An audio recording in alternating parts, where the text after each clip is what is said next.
Get 'em, Jimmy, where low shack at? The bottle's getting empty up the crack and we stacking chips. All of it's what I want, plus money winners, that's what I'm on. You can say I'm gone, I prefer elevated pub sports radio. Time to get educated, get produced, leave the juice, letting loose with so much abuse that the bookies wanna call a truce. They getting slaughtered, can't forget Jeff and low baggers in the chat. That's a lethal weapon, cause we be pubbing.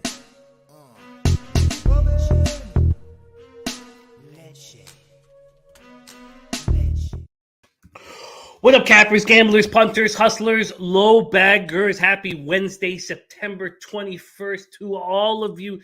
Thank you for watching Betting with the Bag right here on Pub Sports Radio. We have a couple big announcements before we get rolling here. First off, our poker game is locked in. We are partnering up with Bet Online. We are having a free roll a week today. In 1 week's time.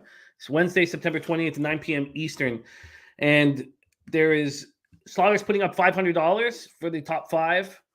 Bet Online's putting up 10 tickets to their 300,000 guaranteed. It's their highlight of their Cops Poker Festival that's on right now. It's the big tournament. It's a $109 entry fee. They're putting up 10 tickets. And we're going to have $25 bounties.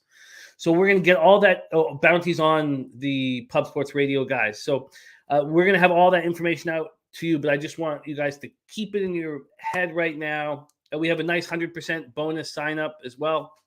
And that is a week from today. The Pubs, and we're going to go live when we're playing. So you'll see a bunch of us. We'll do a live show when we're playing the tournament as well. So that is a week from today. Now, I'm fucking sick, and my whole family's sick, but we are running so hot right now that just fucking dig deep and let's fucking go. Show must go on, man. That's how hot we are running. The show must go on, and so it's going to go on. Hopefully, I'll sweat out some of the sickness right here. Coffee. I'm ready to fucking go. And we have a huge show for you guys. DJ Big Boss making his triumphant return. He's picked out 4 Saturday games, which I love. I'm so happy he's picked out 4 Saturday games because we're going to be breaking down tomorrow's college football action. We're going to, on Friday, we'll break down all the Friday slate. But he's picked out 4 games that he's attacking on Saturday, which I haven't capped. So we're going to break those down. Well, Big Boss going to break those down for us. And then we have Nolly Knows, the Jedi Master of Unders, the underachiever, will be joining us to break down this MLB card. And I know we have a game popping off at 12:20. We're going to talk 4 NCAA football games first, and we'll have lots of time to get in on that 12:20 game if we so please. That's the Nationals Braves at Truist Park at 12:20 p.m. Eastern in an hour and 14 minutes. Shout out to all the cappers in the chat. Jedi for Life, Viper NB, Tori, Coker, North Ender says, we dominated the MLB card in the chat. Great day yesterday, all dogs and lenders. Glad to see you're on the Bengals, Jim. That is the one NFL play I was on so far. Yes, I did move on 5 bets. We've hit 15 straight in NFL. 15. And 2 of my bets are on the Bengals. I'm on the Bengals minus 4.5, and I'm on the Bengals team total over 26.5. I'm on the Washington Commanders team total over 19.5. I'm on the Seattle Seahawks team total under 21.5, and I'm on the Atlanta Falcons Seattle Seahawks under 42. Those are my 5 spots so far in NFL, but I'm very interested in a couple bets. Very, very, very interested. I plan on – I just want to see some footage of Herbert. I also find the survivor pool is pretty difficult this week. I could see a world where, the Colts could shock the Chiefs. The Jaguars could shock the Chargers. No, the Jaguars won't shock the Chargers unless Herbert goes down. But tricky spots there. I'm interested in the Vikings. So there's some more work I've got to do and figure out how I want to attack those spots because they are favorites. J-Dub, Ryan Mueller, Mr. Vape, Christopher Commentini said, much watch, show catching like crazy. Royals first 5 full game, first 5 team total over thanks to Loshak. Those of you who are competing with Pistol Pete Loshak in the Cappers contest, he's 10-0 through 2 weeks. What a goddamn beauty he is. 10-0. Nasty Nate says, never seen people late for work that work from home. Well, my wife was begging me to not do this show, so but I apologize. Nasty name. Mike and Pimp Slap play days hit 6 in a row across the Pub Sports lineup. Let's catch number 7, maybe even number 8 today. Slatsy's has been cashing on a big scale lately, but last night Jay scored 18 with 21 hits, and my 2 props for Vladdy and Bo were 1.5 bases and lost them both. That's crazy. How does that happen? That's crazy. That's I don't like hearing that. Jay Peasy in the house. Arthur Meade Jr. Oh, sorry, Arthur. It's I've been a fucking mess the last like 48 hours or so I'm way behind on Twitter. If it's something I can check out during the show, I will do that. Tori Coker says, fade any MLB team -210, take the underdog money line. Bruce Shad ready to get to work. Damon Santore said, Poker, I came late. What do I need to do? We're going to get everything out to you guys so you guys will all know how to sign up for the poker tournament. Jose is going to make a beauty graphic. Maybe we'll shoot a video. That's in 1 week's time, and it's the first one, and we need to have a bunch of people sign up for the tourney, the free roll, so we can show the Bet Online that we're the real fucking deal, and so that we can do it monthly. We'd like to do it monthly. Nut Flush Allen in the house. Hopefully he will be there for the poker tournament. And there it is. Use the promo code Pub Sports when signing up. But the free roll's already up in the poker side of things. Lee Davis, thank you. Yeah, it's been really nice. There's my guy TJ. TJ, I'm sorry I haven't replied to you either. It's just been a little overwhelmed here. Damon Santori, Trotwam, Matty Ice in the house. Mark Schillingberg, Wine Time Sports, Lucci Mello, Matty Ice. Taint play today is in. Twins first 5 -1/2 at +100. Twins first 5 +1/2. The Twinkies facing the Royals. Let's move over there right now and make sure that I've got that set up so we can discuss. Here we go. Twins Royals. That's Bailey Ober versus Daniel Lynch. And Lynch being so bad at home. Tate play today is in. Thank you for sharing that with us. Arthur Meade Jr. is on the Vikings. North Ender says, move that back here. Says, I cashed with the Jets and the Cowboys last week, and I'm taking the Bengals this week. Gorgeous. Beautiful. North Ender also leans Colts. I lean Colts too, and I'm not sure how to do it. I think that if Darius or Shaquille Leonard, whatever you'd like to call him, if he's in the lineup, I think I might move it. I think I might handle it by taking the Chiefs team total under. I think so. I'm not entirely sure how to do it at this point, but that's where I lean right now. That's at 29.5. Mike Morris, Alex Gagnon, Mark Schillingberg. Ian Jackson says, I like the Browns to cover tomorrow. We have the situation. We'll break it down heavy tomorrow, but we have the situation where you have the public underdog, the public dog, and the public dog just gets killed in the NFL. So you have 7 yesterday when we were going over the game, there were 7 Steelers, and yet it had moved 2 points in the Browns' direction. Arthur Meade Jr. says a trap, Denver and San Francisco. Denver a home dog. That they didn't start a home dog. I mean, the Niners were +2.5 and now -1. So I can't wait to talk about all these things. We have a lot of work to do. And thank you guys so much for joining us. So Craig Wood looking at the first half under in the KC Indy game. Colts have to control the clock and Ken with the best running back in the game. I like that look, Craig. I think that's a good look. I'm interested in being involved with that.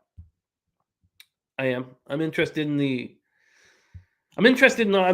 first half under. I'm interested in the Colts +6.5, and I'm interested in the Chiefs team total under 29.5. I certainly don't want to have. I'm not going to have 3 bets on it, and I probably don't want 2 bets. But let's move on to college football, another sport where we are just running so hot because I'm not reaching. If I don't have an expert to come on the show to cap the game with, I'm not betting it. So, we're pretty deep in the season for me to only have 17 bets in NCAA football, but we're 13-4. And I opened the year 0-3. So I had a 13-game winning streak that got snapped with UTSA +12.5.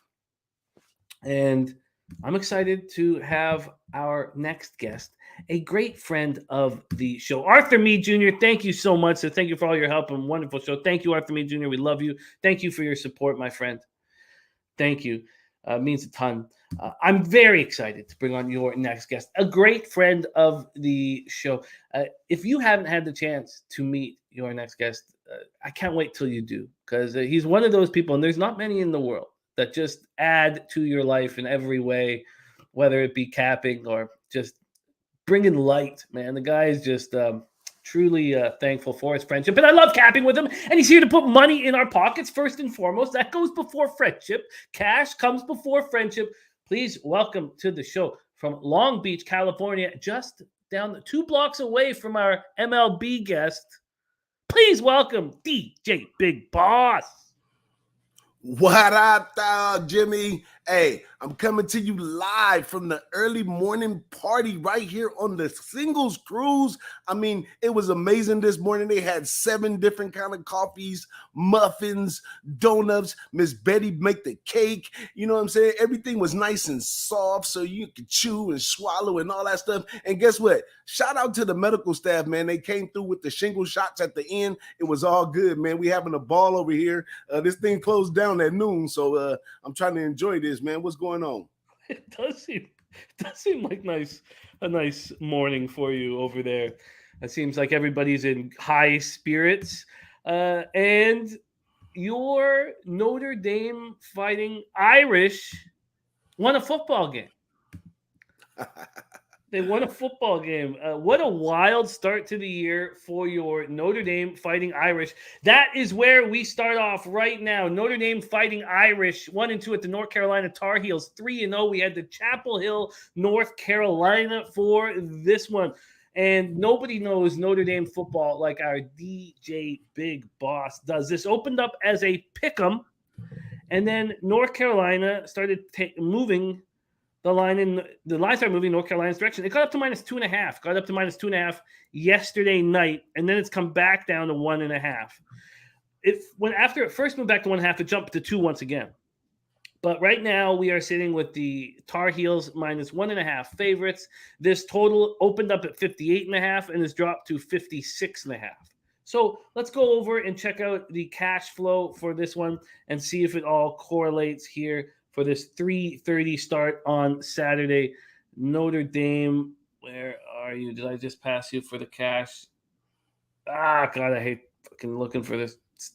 I must have, because that's USC. Okay, let me check this again. Here we go. 4,451 tickets in. And at this point, Sports Insights, generally doesn't give full line value to anything. They're giving North Carolina 40% line value. That's the most of any team on this entire Saturday slate. 4,451 tickets in, 71% of the tickets, 83% of the cash on North Carolina. Then you have 52% of the tickets, 63% of the cash on the under. So that all works. So we've seen the market move to North Carolina. The big bets are on North Carolina. We've seen the market move to the under. The big bets are on the under. It is time to hear what our DJ Big Boss has to say about this game in Chapel Hill. Take it away, the Fighting Irish at the Tar Heels. Well, first off, Jimmy, I'd like to say you're thinking on the right path when you're taking it slow at this time of the season, because this time of the season is not enough sample size out there in college football, a sport which changes from year to year, to know exactly who's who and what they're doing. We had a few teams come out and show some good looks and put some points up against some lower teams and, all that good stuff. But now we're getting ready to move into conference play, which is going to be much different. And on top of that, we still haven't got a full sample size of what these teams are going to look like going down the line. So as I've been going along, Jimmy, I just watch the games. I try to bet only on the teams that I've seen play for sure. And, and then I just try to beat the books, because the books, especially when it comes to college football, they always trying to save the faith of the old school team that was doing good at one time. Because we got Notre Dame in this situation, -1. I've seen 1.5 now. I mean, nothing in the game against Cal or any of the games that Notre Dame has played to this point has showed you or proven to you that they really can beat anybody, because the offense is so bad. It's ridiculous. And the media and all the hype and trying to say the fate of the coach because he's a defensive guy and all this stuff. They keep wanting to say that the defense is doing this and doing that. And I keep cashing every week, because when I look at the numbers from the game, The defense is not doing this and that. They're giving up a whole bunch of yards on the ground. They're giving up a whole bunch of yards in the air. And last week, I told them, take Cal. Cal is going to get on the board because Notre Dame defense is not as great as they making it seem. And last week, it wasn't even like the offense was really stranding them on the field for a long time. But it took so long for the offense to get going. It's ridiculous. So everybody's trying to ride a natural high right here because Notre Dame finally scored the points. But no way, no how for me. I'm jumping on North Carolina money line to win this game against Freeman. I'm not going to say Freeman got to go, but they got to do better at quarterback. These 5'4", 5'5", or whatever, how tall they are quarterbacks, they can barely see over the line. I mean, Payne last week, he did throw 3 touchdowns, but he also threw an interception as well. And we often see that when the line gets in the way, he can't see over the line, can't get the exact angle that he needs to make to throw passes to the big target that he has in Michael Myers. So, I mean, they're just a shamble. They're going on the road right here. That's going to be even tougher for them to pick up what they got going on the road to a North Carolina team that takes Notre Dame serious every time. In 2020, it was 17-17.5, although Brian Kelly in Notre Dame went and won that game. And also in 21, North Carolina even led at one point 20-17. But eventually Notre Dame kicked it in and we won 44-34. But at the same time, North Carolina is in no way inferior of Notre Dame. ACC team, they play them in every sport. They come in this one, and this is what they do in college sports. When a team is down, they're going to go after you for sure. So I expect North Carolina to come real good on this one. I mean, and North Carolina, not just saying that, I like that, but they've been improving as well. They got the quarterback out of the way now. They got the new guy back there. He's doing much better running Mac Brown's offense. So I have a little faith in North Carolina just having a great season as well. So I think this would be a great boost at home for North Carolina, and I'm taking North Carolina. And as far as the total, I tried to go away from it. I figured that Notre Dame would find a way to the end zone in the last game, and I took the over. But I've said since the beginning of the season, despite if they were good or bad, that I was going to be on the unders the whole way because we're based off of defense. Marcus Freeman, he comes from under Brian Kelly. He knows how to manage a game out and make those kind of decisions like on the pro level. So we don't have a problem with slowing down the game and playing defense, which we seen last week in the first half for sure. So I like the under, but I think there's way more value on the side taking North Carolina.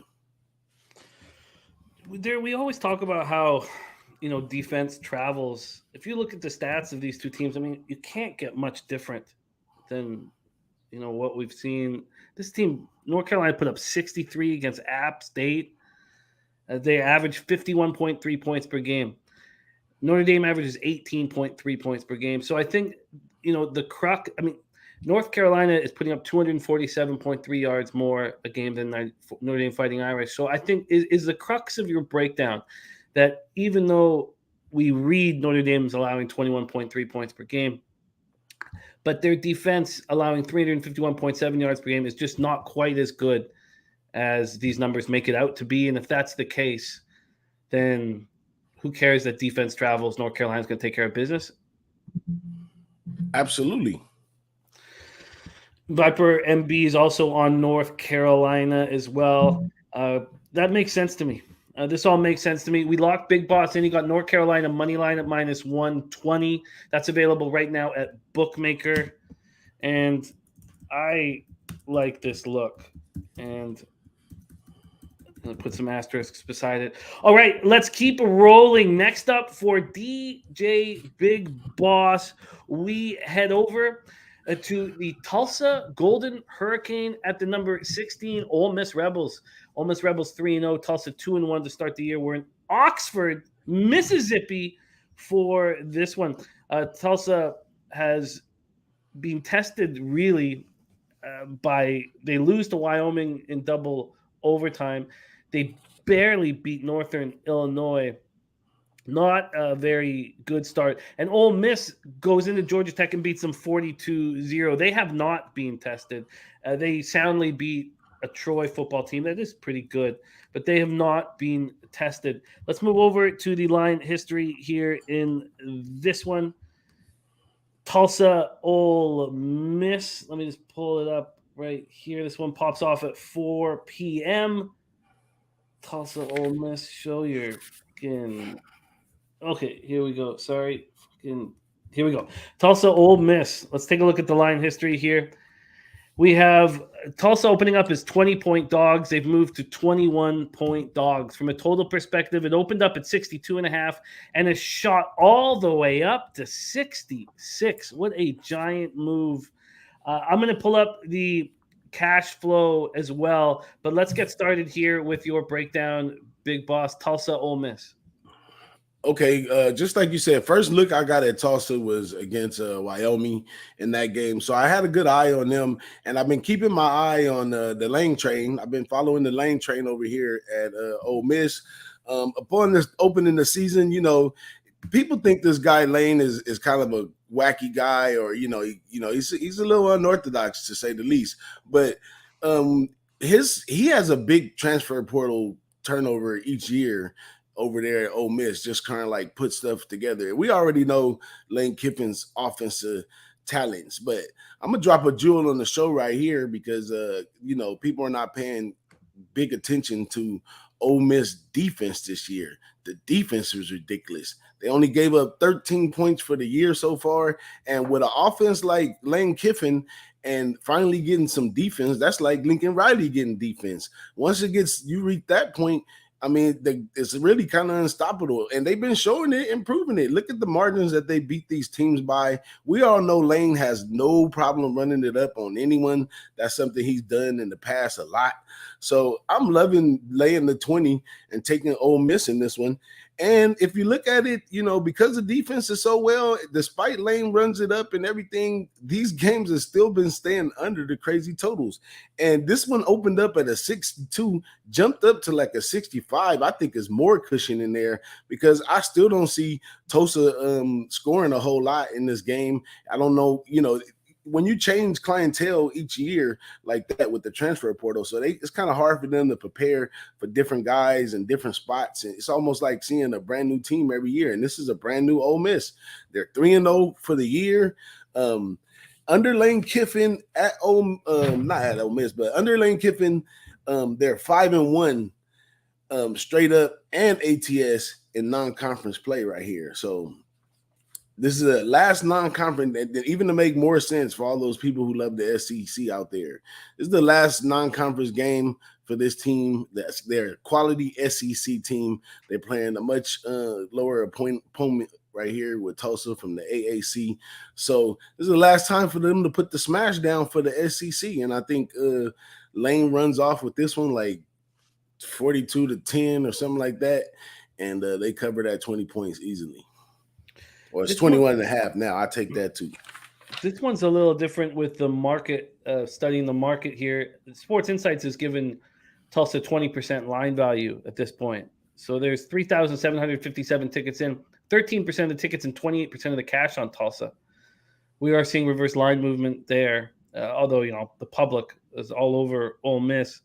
And then from a total standpoint, 61% of tickets and 57% of cash is on that over. Jeffrey Blue, that'll be so much fun. By the way, Marlon Z completely with you, and he's 2-0 betting Ole Miss. Craig Wood saying Ole Miss plays good defense. Ole Miss likes to run the ball. Ole Miss unders have been hitting this year.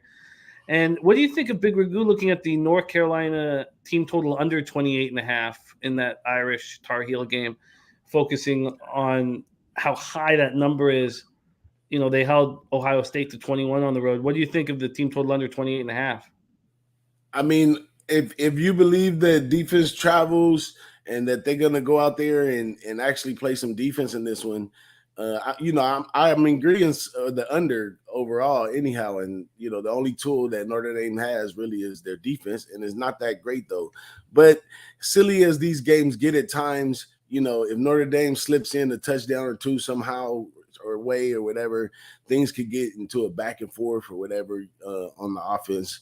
So, I mean, that's kind of something I try to stay away from because, my anxiety catches me when it's my own team and, trying to figure out if they're going to score or not score on the road or stuff like that. So I like Notre Dame defense, but not enough to get involved holding back. If they get a chance, North Carolina will try to stick a hole in Notre Dame. I mean, you know how much celebrating they'll be doing over there? Oh, we beat Notre Dame by 20 or something crazy like that. So I'm going to stay away from the total in that one, especially on the team total side. But if you want to go on the total, I'll just say take the under it and cross your fingers. And but yeah, that's why I feel about that one, Jimmy. There was a 2-cent move as we've been speaking towards Tulsa. You can now get that Ole Miss minus 21 at minus 110 available at Pinnacle right now. They're the only book hanging at 21. Bet Chris and Bookmaker have moved it to 22. Oh, they're not the only book. Excuse me. They're the only legit book that we will talk about on the show. 21.5 to other places, and then 22 at Bookmaker and Bet Chris. Big Boss and Ole Miss minus 21, minus 110. So what do you think about this total shooting up to 66? At what point is it going to be too high? I say let it go up and go under. Keep going up. I've done this plenty of times on this show, Jimmy. Like I go against the grain on this one. People are not taking in the fact that Ole Miss has a great defense right now. Not a good defense, a great defense right now. It's not going to be the same Lane Kiffin who plays you all the way into the fourth quarter, 45-27. They're not playing that kind of ball this year. They're really sticking it to teams playing defense. And nothing about Tulsa offense. They couldn't get past Wyoming. Wyoming's a great physical defense and all that. But when you talk about the level of athlete from the SEC and the American Conference, these guys are a class above these guys. So, I seen the thing open up at 20, and now it's up to 21, pushing 22, and people are coming in on Tulsa. Come on, man. Bring it back down to 20. But the over is just ridiculous, man. I mean, look at how many times I'm not even knowing, just blindly. Go look in Ole Miss and see how many times this year in the 3 games they played have they went over 66, despite they blew everybody out. They have not done it once all year. Thank you. I'm not a mathematician. I can't remember everything. I got to take my little Geritol pills with these ladies right here from time to time. So, you know what I'm saying? I didn't even have that number in my head, but I know for sure that this defense has been holding people down and they've been blowing people out easily. So watch out for Ole Miss. And that's where you want to be right now in college football. You're trying to separate yourself to the teams that are going to go on the road and the teams that are full of shit. Because as we go on 2 more weeks from now, we're going to have solid sample size to go from, and we're going to be able to clearly see what teams can run, what teams can pass, what teams have defense, what teams don't. Right now, with the disparity between the conferences and the non-conference play, those numbers that we are getting is kind of flat. So if these bookies, they've been shucking and jiving, trying to keep the fate alive of different teams. This Tulsa team, what was it, 2 years ago? They played the SEC team. I forget. I think it was Mississippi State or something like that. And they drew them down to the last 2 points or something. So that's why everybody's jumping on Tulsa. Oh, they did it before. Yeah, there's a total different caliber Ole Miss team this year. Trust me. Big Boss has Ole Miss minus 21 at minus 110. We move on to 6 p.m. Eastern on Saturday. Arkansas State Red Wolves, a little Sun Belt, Fun Belt action. 1-2 on the year, opening up their Sun Belt account at the Old Dominion Monarchs, also opening up their Sun Belt account. And I've been a big fan of Slick Ricky Ronnie. He's just changed this program. And, they didn't play at all in that COVID year. And, they were a fade early last year. But, God, I love what he's doing, and I believe that he's changing the program. But so does the market. This opened up with ODU minus 3.5. It got all the way up to 6.5. It got up to 6.5 on Monday night. It's back down to 5.5. From a totals perspective, it opened up at 58 and it's dropped down to 56.5. Arkansas State coming off 2 road losses back to back. They opened the year by beating up on Grambling at home, but they lose to Ohio State 45-12, and then they lose at Memphis 44-32. Old Dominion coming off after that loss to East Carolina. They lose 16-14 at Virginia. Let's take a look at the cash flow in this one. We're sitting here with 2,181 tickets in, and they're still giving line value to ODU. The market, the gamblers are all over them. 85% of the tickets, 90% of the cash, and then there's 97% of the tickets on the under. Now we're only talking about 2,181 tickets at this point. Take it away for us, boss. Red Wolves, Monarchs. So this one right here, technically, gentlemen, as class bettors as we all supposed to be, we're really not supposed to get involved with this game right here. Both teams are upside down as far as how many points they score and how many they allow. Arkansas State is scoring 22 points a game, but they're giving up 44 points a game. And ODU is scoring 18 points a game, and they're giving up 24 points a game. But like I said, you got to find a train to ride. I've been riding this OD train. Two teams that were sleepers, I knew from the beginning of the season, and it's just a matter of time till the books catch up, was Old Dominion and Kansas. Kansas, they didn't caught up to Kansas. It's over. I said it on the show last Saturday. It was your last chance to jump on the Kansas train. It's a wrap. They're about to go into SEC play. Things are going to change a little different. We don't know what we're going to get out of those players versus those players. But in this OD Dominion, I like this OD team. Actually, they're only 1-2, but they should be 2-1 because they should have won last week's game. They went ahead. They brought it to Virginia. You know, that was kind of an interstate thing too. So I had my interstate angle going on that one. Then I had a great ODU team, and then I had 8 points in my pocket in that game. But this time they come home, and I think the home game for them really means a lot to Old Dominion. I wish I could have got a 3 when it came out because I like it a lot at 3, but I'll take it at 5 or 6 because they're at home. I expect them to win and finish this time and finish on top. They don't want to get in a situation like they did last week. Last week, basically, it just scored on the game-winning drive too fast and left too much time on the clock, and they came down and kicked the field goal. But they've been playing way better the quality opponents out of these two teams right here. We were all over Arkansas State when this guy, Butch Jones, first came over there, but it's kind of settled down and died down. Now everybody's looking at Arkansas, not Arkansas State, and they've been playing, you know, accordingly, even though they have been some spread busters because they're 3-0 ATS. So tread lightly on this one. I'm taking this one right here, kind of like throwing the paint up against the wall and making it stick. I've been riding with this team, so I'm plus money taking them. So I'm going to continue to ride with them on this one. I'm taking OD minus the points. Boss is on ODU. So this is their first Sun Belt game as well from moving conferences. So, yeah, it's a big deal in Norfolk, Virginia. Oh, just to give a little tidbit, though, Arkansas State 1-3 ATS in Sun Belt road openers and 3-5 ATS on the road in Sun Belt play. So, you know, the numbers a little bit there, you know, it's definitely possible. It's definitely probable.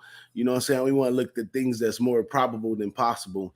And because Old Dominion's at home, it's more probable that they win with this good team that they have a lot of faith in. I'm pretty sure that last win did not knock the win out of this team. This team still got some fight in them.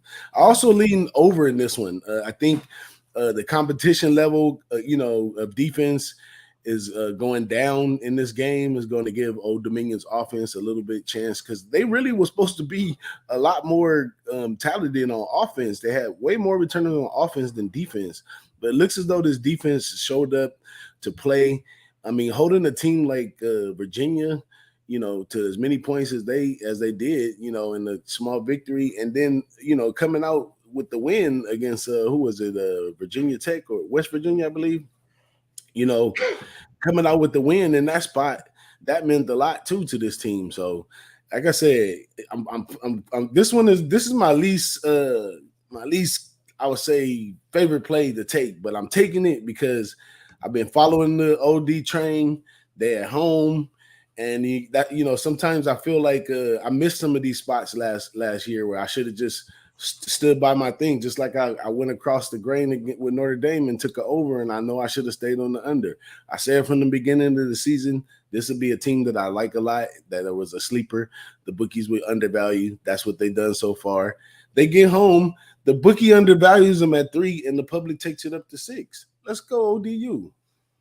And we got you a 5.5 at -108. So that answers that question. Coactus to with Boss moving towards the over, even though all we've seen is under love thus far in the marketplace. Remo says, now we know why DJ Big Boss isn't bothered by the age of the ladies he rolls with. He isn't good at math. So that's figured out there from our Remos. All right, we move on to the 4th game and final game from DJ Big Boss rolling with us on a Wednesday. 9:30 p.m. Eastern. I know a lot of cappers want to talk about this spot. The number 7th ranked USC Trojans, 3-0, 1-0 in the Pac-12 at Oregon State Beavers, 3-0. This is their first Pac-12 game in Corvallis, Oregon. We head. USC opens -6.5 at -109, and there had been a legitimate move towards Oregon State. This 6.5 for USC became plus money. Now it's back at -108, but it became plus money. From a total standpoint, it opened up at 68, and it shot all the way up to 71. Going over to Sports Insights, they do say that Oregon State has line value. They deem the line value at about 15% at this point, 7,616 tickets in. You have the market slightly moving towards Oregon State, slightly, and 82% of the tickets are on USC. 82% of the tickets, 79% of the cash, 18 and 21 for Oregon State. Then 77% of tickets are on the over, and 61% of cash is on the over. So we see slightly bigger bets coming in on Oregon State, and we see bigger bets coming in on the under. Shout out to our guy, R2D2, Finland in the house. Spence says USC. BJ says USC. I wonder if this is a public spot that doesn't go well for USC Trojan backers. I wonder. It's sort of giving us that hint right now with the line not moving and all this tickets and cash on USC here on the road. Take it away for us, DJ Big Boss, number 7th ranked Trojans at the Beavers. Hey, the line is not moving because the bets is on the West. When the bets is on the West, these guys going to come in late. Jump on that 6.5 while you can, because by the time this one goes off, it's probably going to be 7.5. Oregon State's already talking a couple key injuries that they had last week. Those guys a little banged up overall in the season that they had so far. So what? They went out and ran the tables up last week versus Montana State. This is another one where the bookie's trying to pull the wool over your eyes. You better beware. This USC team is powerful. They're the transfer portal all-stars right here. They've been if you take what USC been doing on offense, which has been sound and clear, with the quarterback coming over from Oklahoma with Lincoln Riley, he's been able to run the offense. They've been scoring beautifully. They're averaging 50 points a game, and I talk about this on the show for the last few weeks, is that, the USC, the alumni, the school, the fans, everybody, they won't accept nothing less than what Pete Carroll did at USC. Run the board up on people every weekend. And what have they been doing? Running the scoreboard up, scoring 50 points every weekend. What do you expect them to do against the Oregon State team who they're 3-2 ATS versus them? They beat them last year with the squad that they had last year, so they don't have no problems with this Oregon State team. I mean, Oregon State came out early in the season. They made it, they played really tough. They beat Fresno State late. They look good in doing so, and we know this Oregon State team, they are a little better at home, so that's why maybe the line is not moving as much or even set as it should be. When I looked at this game, it kind of jumped off the page. I think this game should really be at like 10 or something, because the Oregon State team can't hold the USC offense for 4 quarters for sure. Now, SC defense, and Lincoln Riley talked about it in the press conference, that, they haven't missed assignments, okay? Missed assignments, those type of issues, and that's why teams are scoring. Stanford came out, scored pretty good on them. Fresno State was able to score on them. Even after Hainer got hurt, they still were able to score on them. So I expect with improvement, because they have to improve I expect a little improvement each week on the defense, but I expect this offense, they can't be stopped. This Oregon State defense, they barely could contain Fresno State. No way can they handle what they've been putting on the field. The product that USC been putting on the field so far, if they bring the same product to Oregon, then Oregon State defense has no chance of holding out the offense on this one. So I think the 6.5 is a steal of a deal, and I'm already on that 6.5. Now that 71, I'm not going to even touch or play with because, like I said, I'm expecting USC to score 50, and then if they defense gives up 20 or something like that, I'm already screwed, and I don't want to get caught with that kind of number on the over or the under. So I'm just going to put a lot of value, a lot of money, a lot of dough on USC in this case, minus that small number. I looked at the rest of the games for the season. Other than, I believe, Notre Dame and Oregon, maybe UCLA, I don't think you'll get a 6.5 out of USC after they beat up Oregon State. I love the breakdown. It does. I'm going to keep a very close eye on the market in this spot here. This is a huge game for the Beavers. Huge. The place is going to be going bananas. So, but they playing against a team that thinks this much of them. Like Oregon State, come on, give us Oregon. Don't give us Oregon State. Like they're not worried about the only team that has been able to get under USC skin year in and year out. Every now and then beat them in their good year is Notre Dame and Arizona State. And UCLA got them last year, a couple of years too. But this Oregon State team they have disrespect for.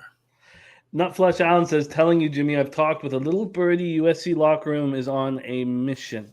Well, I think what makes me uncomfortable here is that we've all seen what they've done this year, and the market's just not moving. And if I base solely on that, I would be on Oregon State here. And I need everything to correlate for myself to move on it. And of the spots that Boss gave us that correlate with where the sharp money is, it's North Carolina and ODU. Now, we've seen the market move distinctly in both those directions. And has it moved too far in ODU? Is 5.5 a dead number? Will it end up at 6 or 6.5? We'll have to make those decisions. There's Birdie in the house. Big Boss, it is so nice to have you back on the show. We love you. Please let us know anytime you can make these Wednesday spots or any day that you can make happen. Let us know because we'll move mountains to make it happen. Big Boss is on North Carolina money line at -120. Ole Miss -21 at -110. By the way, in that spot, not flush on looking at the Tulsa team total under in that spot. Big Boss is on ODU -5.5 at -108, and USC Trojans -6.5 at -108. DJ Big Boss from Who Bangin' Sports Talk. What do you have going on over at Who Bangin' that you want our low baggers to know about? Oh, man, you got to jump over with us tonight, 5:30 on the West, 8:30 on the East. The Boston the Sauce show. This show we had put away for a few years because we was working hard with you, Jimmy. But now me and Big Ragu, we got together and we said, hey man, let's put the band back together. So we've been doing that show and having a great time. Last week we was 7-1. So we've been putting a good product out there for people to come check out, some great content, some good times. We're going to have a few, as the season going on, we're going to have a few special guests on there as well.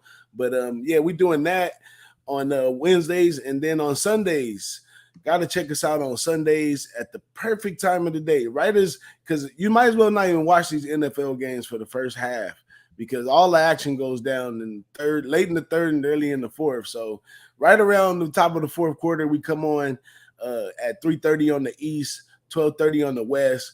We're looking forward to the late games, but we also spend that little bit of time together watching. I need to just start following you, Jimmy, because my little bets, they be winning at the beginning, and then they just turn over in NFL every week. I've been over taking the NFL, and all on plays like I had all the good ones, like the Saints last week, who looked like they should have took care of business and just didn't.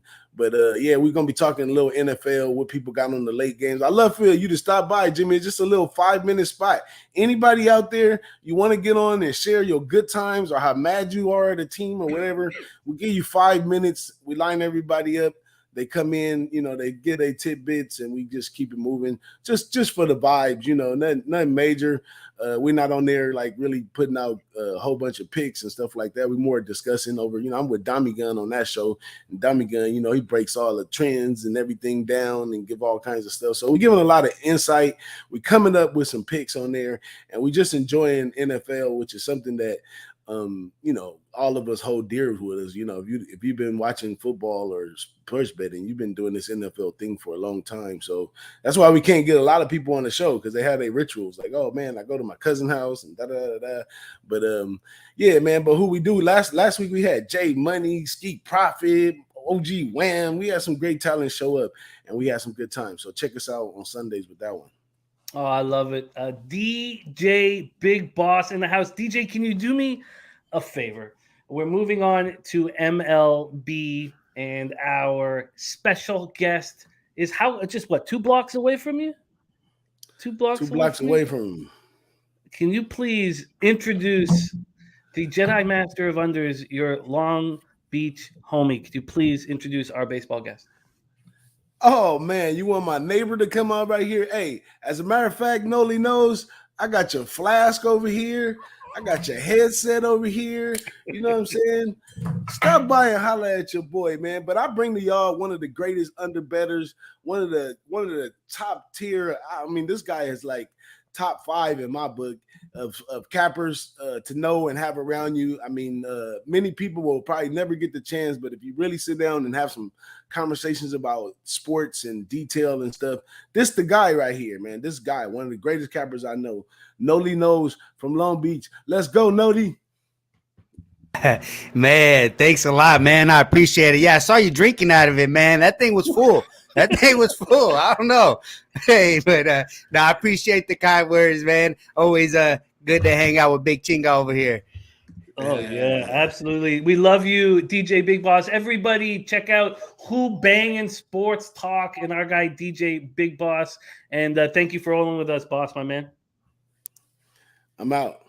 There he is. Follow him on Twitter at DJ Big Boss. Nolly knows, my man. It is great to have you rocking with us. And we have a game popping off in 30 short minutes. Let's get right after it. 12:20 p.m. Eastern. Washington Nationals 51-97, 27-47 on the road at the Atlanta Braves 93-55, 52-25 at home. We're at Truist Park in Atlanta, Georgia. Let's go over to the weather for this spot. As we know, it's going to start getting colder, and weather is going to become more of a factor across all sports. Let's see if there's any issues today in a game that pops off in 30 minutes.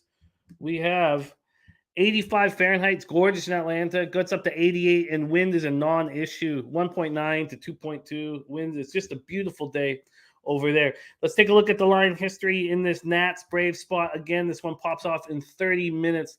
We have a 1 cent move to the Braves from minus 247 to minus 248. And this total has gone from 8.5 to 9. 8.5 to 9. Let's take a look at the cash flow for this one. There are 4 teams that have been designated full line value on today's card. I won't keep it from you. I'll tell you right now, it is from latest to earliest. It is the Cincinnati Reds.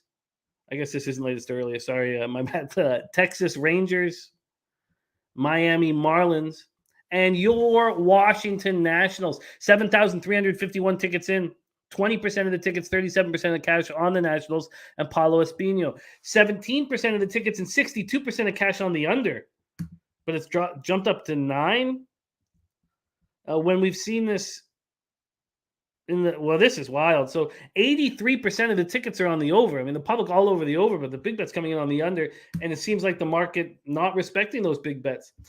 Paulo Espino gets no respect. Nolly, this guy gets no respect at all. Pulled from the starting rotation. Last 3 appearances have come from the bullpen. He's been good this year. He's always good. He always gets soft contact. Now he's 0-7, but 4.24 ERA, 1.32 WHIP. In his last 3 appearances from the bullpen, His last start, 4-1 loss at home versus the A's. He went 5 innings, 3 earned runs, 1 homer, 5 Ks, no walks. On the road, 4.21 ERA, 272 opponent's batting average. And then you have Bryce Elder. He was a 5th-round pick in 2020 out of UTA. 3.67 ERA, 1.37 whip, 30 Ks and 34 and a third, allowed just 3 homers. In AAA Gwinnett, he was pretty good. 6-5, 4.46 ERA, 1.19 whip. 97 Ks and 105 innings. LJ from H-Town, Austin Riley, over 1.5 bases. In Elder's last start, it was at home over the Marlins. He faced the Marlins in back-to-back starts, and he completely shut them down. 6 innings, 2 hits, no earned runs, 6 Ks, 2 walks. Nats are hitting righties hard. 285, 770 over the last 30 days. Braves, 260, 778. Nats bullpen been good. 3.73 ERA, 1.21 whip. Braves bullpen 2.61, 1.08 whip being very, very good. Take it away for us. Nolly knows this game pops off in 27 short minutes. Nats Braves. Yeah, you mentioned Paulo right there. He doesn't really get a lot of respect, but he'll do whatever the team asks of him, and that's something that the manager talked about. Martinez, he'll come out the bullpen, give you solid innings. Same thing as a starter. I mean, nothing completely shut down, but he gives you an opportunity to win, and that's what he's done against these Braves multiple times, even this season. And I'd expect something similar, but it's nothing clean. But he still give you about 3 runs of 5, maybe. But he can implode, so that is that possibility. So that's why he doesn't get really the respect, because he's not shut down. The other side, Bryce Elder hasn't started a game in a while.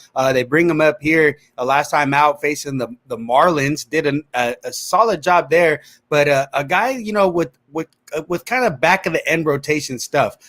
Overall, a high prospect for these Braves. He's got a decent slider, decent changeup, a guy that's going to mix it up, a guy that's shown ability to do things well, but like I mentioned, back of the end rotation guy. So not a guy that I'm going to be backing early and often. And in this spot, I'm going to expect some runs as well. The move to the over, I understand, but also betting the under is like you're riding the train. You look at these Braves, they've been cashing unders like crazy, holding the opponents down. If you take a look over the last, I think it was like 7 of the last 8 games have stayed under the total. And you look at their last 7 games, only allowing 2.3 runs per game, a 190 batting average again. So really turning it on down the stretch. And maybe you see something similar here. I know the coach over there for the Braves, he's been nice when he's real strategic and when he puts his bullpen in, something I like to see. He's not always going to wait to use his top guys in the 8th. If the big spot comes up in the 7th, that's when he does it. And he does it during the regular season, not just in the playoffs. So that's something that I like to see. So ultimately, how many innings do we get out of Bryce? Maybe 5. For me, hard to trust either guy here. I'm not in love with the total. Maybe if the bullpens come in later, maybe I'll take a live under, but nothing early. Nothing early for me either in this one. Although clearly the Braves have a ton to play for right now. It would be really nice to win the division and not have to worry about playing in that opening series. Really nice. They're 1 game back. Mets have won 6 straight. Braves have won 5 straight. These teams are just playing excellent baseball right now. Piker says Atlanta under 7 of their last 8. Washington under 5 of their last 7. And North Ender not interested in this spot. Millsy talking about Ozzie Albies gone for the season. Look for Gresham to step up. Jake Burns liking Nats first 5 and the first 5 under. And Bo Jackson says, why can't the Nats upset? It's just this. Clearly, there's not a lot of value if you want to back the Braves, but they have to win here. And so they have to keep winning and they have to win the division. So no move for either Nolly or I. Again, this game pops off in 23 minutes. We move. Ricky Bobby looking at Braves plus 1.5 and the under 9.5. Combine that up plus 100. Piker says find the 9 and book it through the under. North Ender cashed on the under yesterday in Atlanta, Washington. We move on to 2:10 p.m. Eastern. New York Mets 95 and 55, 45 and 29 on the road at Milwaukee Brewers, 78 and 70, 41 and 30 at home, American Family Field, Milwaukee, Wisconsin. 2 teams that must win. As we just talked about the Mets and the Braves race, we have the Brewers who are now 2.5 games out of the wild card spot, 2.5 games out behind the Phillies Phillies in a tough series with the Jays. Taijuan Walker going up against Adrian Hauser. We had in Adrian Hauser's last start, all the sharp money was on the Brewers. And so I took them first 5 and pushed. And I was fortunate to push because Adrian Hauser did not look good. But a lot of you guys, a lot of my friends were on the full game and cashed that full game in a 7-6 Brewers victory. Let's start with the line history in this one. Let's move over here. We go Walker, Hauser. We have the Mets opening up at -120, now they're -125. Just a 5-cent move towards them. From a total standpoint, another spot that just jumped up to 9 from the 8.5. Now that 9 is at +105, so still 8.5s on the board. Nasty Nate says first 5 Braves, first 5 Brewers parlay for Nasty Nate. Looking at those 2 spots. Piker says both Brewers and Mets 90% to the over their last 10 and wind blowing out 13 miles per hour in Milwaukee. That's funny, because I don't respect the wind as much in this stadium. And maybe I'm wrong with that. Why don't we see what Ballpark Pal has to say about this? Because I just don't respect. Nolly, what do you think about roof being off in Milwaukee? I just feel like it doesn't play as big of a factor. What do you think? Yeah, definitely not. Those stadiums have a significant more coverage on the stadium. So even when the wind comes in, it doesn't come in exactly how it's going around it. So definitely not the same as open stadiums. They have plus 14% home run rate, plus 3% extra base hits, and plus 4% run rate over at Ballpark Pal. But important point, Piker, that is important to be discussed and talked about. So we've talked about the 5-cent move over to the Mets, and we've talked about the 8.5 to the 9. Let's see where the cash lies. The Sports Insight's giving 15% line value to the Milwaukee Brewers, 30% of the tickets on the Brewers, and 16% of the cash. So you have big bets coming in on the Mets and only a 5-cent move towards them. Then you have 63% of tickets and 91% of cash on the over, and it's moved up a half run. Taijuan Walker's last start, 4-3 win at home versus Pittsburgh, 7 1/3, 5 hits, 3 runs, 2 of which were earned. He's had a good season, 3.42 ERA, 1.18 whip. On the road, his splits are good. He's a quality vet. 7-3, 3.36 ERA, 245 points batting average. Hauser has pretty good numbers at home. And I have a vividness bias of making money off of him at home. And I pushed, and I was very fortunate to push the first 5 in his last start, the 7-6 win at home versus the Yankees. He lasted 3 innings, allowed 5 runs, 4 of which were earned. He has a 4.85 ERA and a 1.49 whip. He just can't be trusted. Mets versus righties last 30, 259, 743. Brewers, 243, 735. Big shout out to Domi Gunrici, who told us the Brewers are going to fall down the stretch. This is not a good baseball team. He was adamant about it. Mets bullpen, 3.11 ERA, 1.23 whip, have really turned it around, had a rough patch there. Brewers bullpen is bad now. Wow, what a change. 4.87 ERA, 1.30 whip over the last 30. Take it away for us, Nolly, Mets Brewers. Yeah, you mentioned the bullpen there really falling apart late, really crazy, like something that I used to bank on all the time, live unders with them, but haven't been able to trust it this season. And Hauser, another part of their team that haven't been able to trust at all. You look overall in the season, 4.95 ERA, got lit up last time out, and it's honestly a common theme with him. He faced these Mets earlier in this season on June 14th, went 4 2/3, gave up 8 hits and 4 earned runs. So I really not a pitcher that I like to trust. On the other side, Taijuan Walker, he's been inconsistent at times this season, but he's been able to battle back. He's worked on his craft, and when I'm reading his articles, he talks about trying to mix up his pitches a lot more now. He felt like he was being a little people were keying in on some of his pitches and on the sinker specifically, and felt that he needed to change it up, and he's been reaping the benefits the last 2 starts.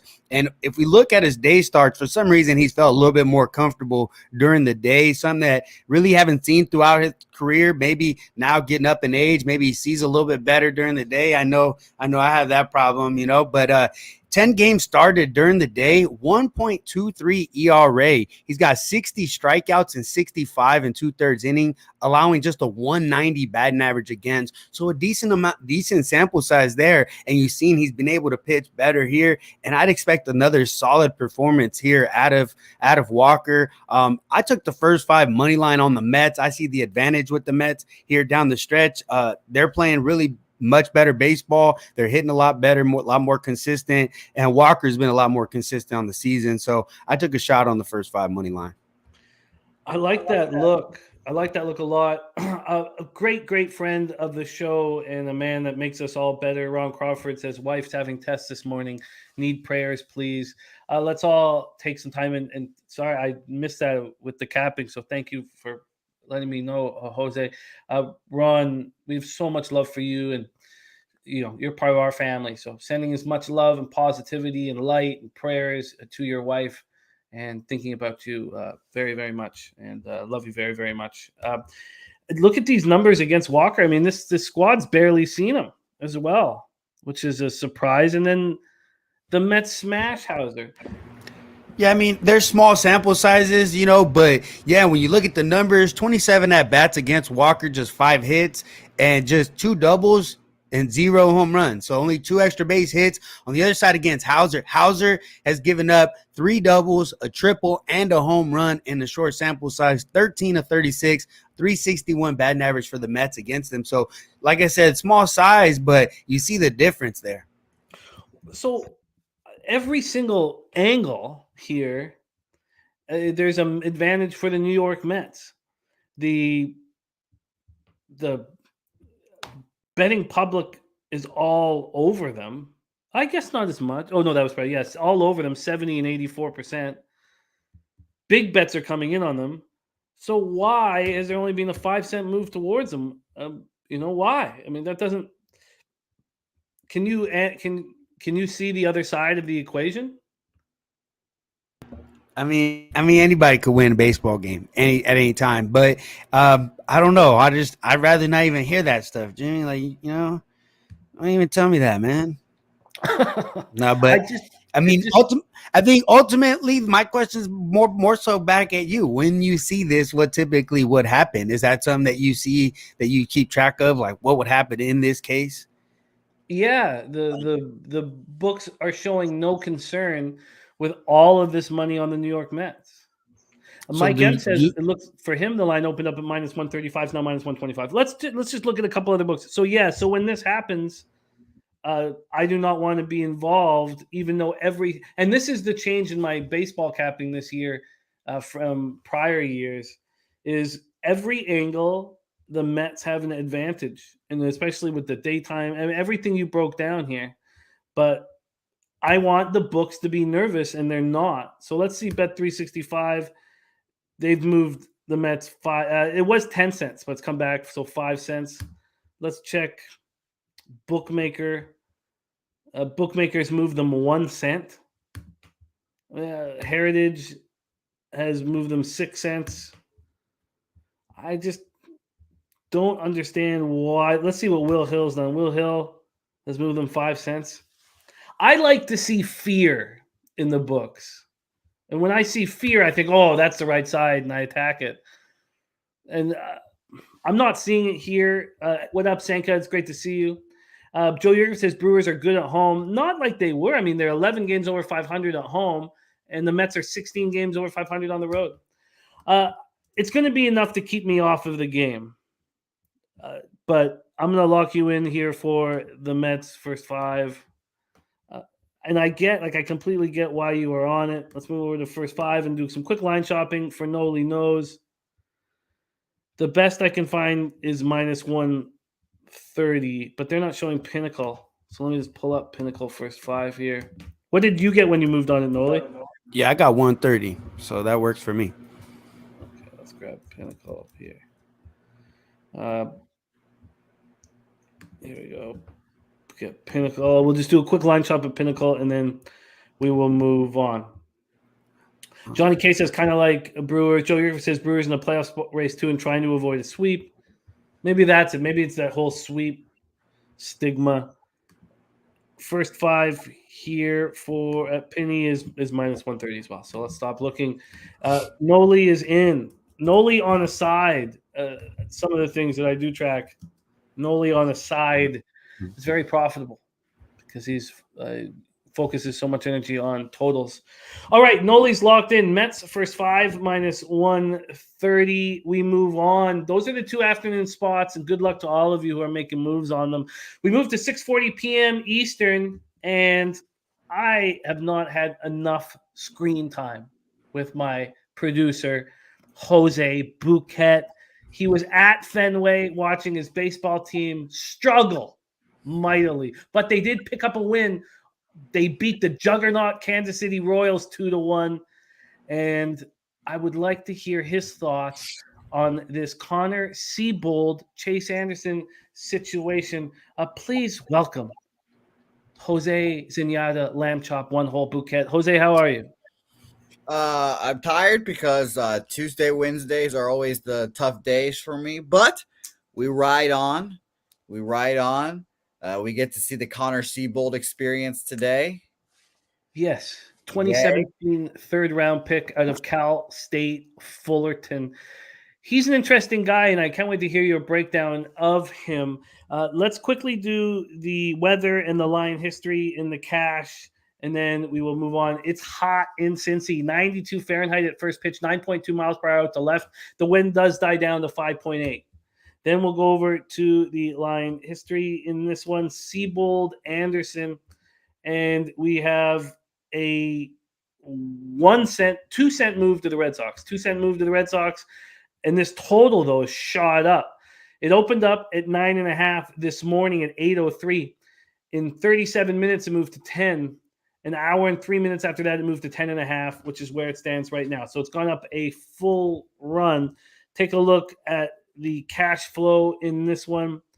Move over here. We have full line value on the Cincinnati Reds and Chase Anderson. 3,908 tickets in, 49% of the tickets, 75% of the cash on the Reds. Then you have 74% of tickets, 98% of cash on the over, and it's moved up a full run. Jay Peasy's also with you, Mets first five at minus 125. Is that available right now, Jay? Because I'd love to give a better line to Nolly for that. So let's talk about Connor Seabold before we talk about Chase Anderson. And you guys know who've capped with me for a long time that I have a issue. I have a soft spot for these pitchers who fight back and reclaim a career in Major League Baseball. And I love Chase Anderson's last start at St. Louis. I thought it was a thing of fucking beauty. But let's talk about Connor Seabold in AAA Worcester. 8-2, 3.32 ERA, 1.13 whip, 89 Ks, 19 walks, and just 7 home runs allowed. He was really good. He's been really good down there. A highly thought of prospect. Taking him a little longer to reach the show, but he got absolutely destroyed. 2 2/3 and a 12-5 loss at home to the Yankees last out. Jose, talk to me about your thoughts on Connor Seabold and whether you'll be back in the Red Sox here too. Connor Seabold sucks ass. He is not good. 3 starts in the majors. 2 of them he's given up 7 earned runs. He was the add-on piece in the Nick Pivetta deal. Shout out to Heath Hembry and Brandon Workman for Nick Pivetta and I guess Connor Seabold. But he sucks ass, just to put it frankly. I like the Cincinnati Reds team total here. The issue is that the Reds have not hit shit this month. I don't know if I'm going to get there officially, but Reds team total over 4.5 at plus money, plus 105 on Bovada. That's nice. And if you want to, Pete, I told Pete about Bovada's first 5 team totals, and I piqued his interest, and I'm sure he signed up for an account already because he said he basically said like he would get banned betting those team totals, the first 5 team totals, which I kind of chuckled at. Me and him both made a minus 180 bet yesterday. Kansas City Royals first 5 team total over 1.5. It cashed, no problem. As I laugh about the juice, man. Truthfully, maybe I'm addicted to it now. I kind of want to do it again. Cincinnati Reds minus 1.5 team total, minus 170, first 5. Not a bad look either. I just think Connor Seabold sucks and he's going to get bomb squatted off of. So I can see why Sports Insight has the full line value on the Reds. It makes a whole lot of sense to me. So you completely disregard his numbers in Worcester. I'm just glad that you pronounced it correctly the second time. Yeah, no, I don't give a shit about AAA numbers at the end of the day. You could, I really don't. You know, it's whatever. You have to show me at least in your last 2-3 starts that you were pitching well. In his last start, 4 1/3, 7 hits, 4 and runs, 4 Ks, 1 walk. I'm all set. I'm all set. Yeah. And by the way, that is a Nasty Nate with a good pronunciation guide on Worcester. That is how you pronounce it. Yeah. I'll work on that. Okay, well, stick around here with us, Jose, as we finish off this breakdown. Chase Anderson, 1-3, 6.43 ERA, but that was really impressive start at the Cardinals. And I think this is a big start for him because the Red Sox are a storied franchise and he's at home, and sure, it will be an empty stadium, but I think he cares very much. Great point on the Reds not hitting over the last 30 days versus righties, 226, 667 OPS. And the Red Sox keep hitting, 283, 786 OPS. Red Sox bullpen feel like that in front of my fucking face, god damn it. Couldn't fucking hit shit when I was there. Red Sox bullpen, 4.27 ERA, 1.36 whip. Reds bullpen last 30, 3.72 ERA, 1.39 whip. Let's move over to our Nolly knows. Seabold, Anderson, Red Sox, Reds. Yeah, I think Jose mentioned some things there. Yeah, Seabold, not a guy that's going to overpower you at all. Very more like a tricky guy. He's going to have to hit his spots, hit locations. So a guy that's typically going to get hit the second and third time around. So hard for him to go deep through the lineup and deep into games, and hard for me to trust him here today. Other side, you talk about Chase Anderson. Yeah, it's been fun to watch him come back. I like to see some of that stuff as well. He talks about using his changeup quite a bit more. His velocity just not there right now, but he talks about his changeup working more effectively, just keeping it down, getting swings and misses or weak contact. So that's what he's looking to chase, kind of reinvent himself as a older veteran coming back into the league. So I like what I've seen out of him. You know, he's crafty. He's a veteran. He's not going to get too anxious in certain spots. So maybe trust him a little bit more. But you mentioned the Boston. I don't see them hitting as much lately. I look over the last 7 days, hitting just 237. You look 4.3 runs per game, but I look at a couple offensive explosions and really nothing after that. They're not hitting as consistent as they were earlier in the year. I was taking a lot of their guys hit totals over. It's just automatic for a while. They're not exactly that right now, and not exactly playing for a lot. So hard for me to get involved in this game. So I guess a lot about nothing. But I would lean towards the Reds first 5. Hard to trust this young prospect here.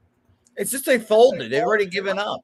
This lineup doesn't care. The GM and the players don't like each other currently because they cut Kevin Plawecki, the all-time locker room guy, good with the pitchers too. That shit pisses him off. The Xander Bogaerts stuff, that pissed everyone off. So it's just I don't trust this Red Sox lineup at all. I was pussy and I didn't bet the first 5 under yesterday, 4.5. It got under. It was 4 through 5.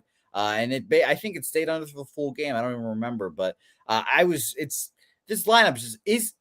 I was pretty shocked to see the weighted runs created plus for both sides being as high as it was. Let's just put it like that. I was there. It's lifeless. It's sad, and it's very annoying. I have a very high success rate when we'll see if this continues, but when Bet365 drops 10 cents off the first 5 than they do in the full game, and they've done that here. The Reds are plus 145 full game, but they're plus 135 first 5.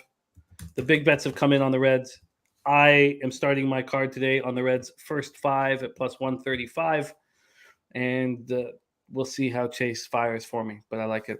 Jose, I hope that no pressure, but if you do have a say hey play of the day, pop it in the private chat here because we'd love to have more of you. I'll tell you, this is the say hey play, and it's back, everyone. Everyone's favorite and maybe Jimmy's least favorite bet of all time. Friends and family back at the end of the show, you sons of bitches. And my officials say, hey, play here will also be my friends and family edition. Spoiler alert. First 5 team total over 1.5. Shout out to Peter Loshak. -170 for your Cincinnati Reds. All right, friends and family is in for Jose. We will bring him back to announce it, but first 5 team total over 1.5, and Cappers contest. Pete Loshak 10-0. You know, at SBR he won the college football contest, and that would have been like 1,900 people, and then they stopped allowing him to be in these contests. Okay, we will move on. Reds first 5 opens up my card. We move to 6:40 p.m. Eastern. Chicago Cubs 63-85, 32-41 on the road at Miami Marlins 61-88, 30-44 at home. We are at Lone Depot Park in Miami, Florida. Marcus Stroman versus Jesus Luzardo. A nice pitching matchup here in Miami. We'll start with the line history in Miami. We have, sorry, fire this up here. We have the Cubbies opening up at +105. They're now even money. So a 5-cent move to the Cubbies. Now, there had been a 7-cent move or an 8-cent move to the Marlins at 8 in the morning. So all the Cubbies money is of late. From the total perspective, it opened up at a low 6.5, and there's been no movement really. The over has gone from -114 to -113, but the under hasn't moved from the +101. So a very low total and no movement on that total. Let's take a look at the cash here and see if that helps illuminate something. And we have our third game with full line value, and that's the Miami Marlins and Jesus Luzardo. 41% of the tickets, 68% of the cash on him, but the public has come back and bet the Cubs, and I wonder if that is a recency bias from Stroman's last start. 63% of the tickets, 94% of the cash on the under. Stroman 4-7, 3.76 ERA, 1.18 WHIP. His last start was a thing of beauty, and it was at home where he had an ERA over 7 before this start. 7 innings, 3 hits, 1 earned run. It was a solo shot, 5 Ks, 2 walks in a 2-1 win at home over the Rockies. On the road, he's been great all year. 3-2, 1.84 ERA, 2.17 opponent's batting average. Jesus Luzardo coming off a 5-4 loss at Washington. He went 6 innings, allowed 2 earned runs, 6 Ks, and 1 walk. He's got a 3.75 ERA, 1.09 WHIP on the season, 91 Ks and 81 2/3. But at home, he's been bad. And so he's throwing 81 2/3 innings. So just 29 2/3 of them have been at home. So that's probably too low of a sample size to take enough from it. And I don't think we should.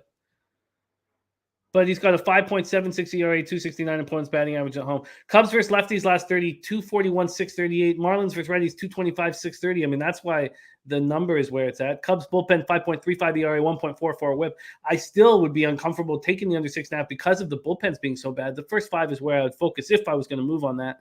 Then Marlins bullpen, 4.98 ERA, 1.61 WHIP over the last 30. Maybe our guy Nolly can illuminate where to get paid here. Cubs, Marlins, take it away. Yeah, Jesus Luzardo, guy, I've been backing. I've been making some money with him throughout the year. There are some red flags when you talk about some of those home starts, but someday I've seen some of these numbers and just some of his success rate with his fastball this year is very encouraging to see.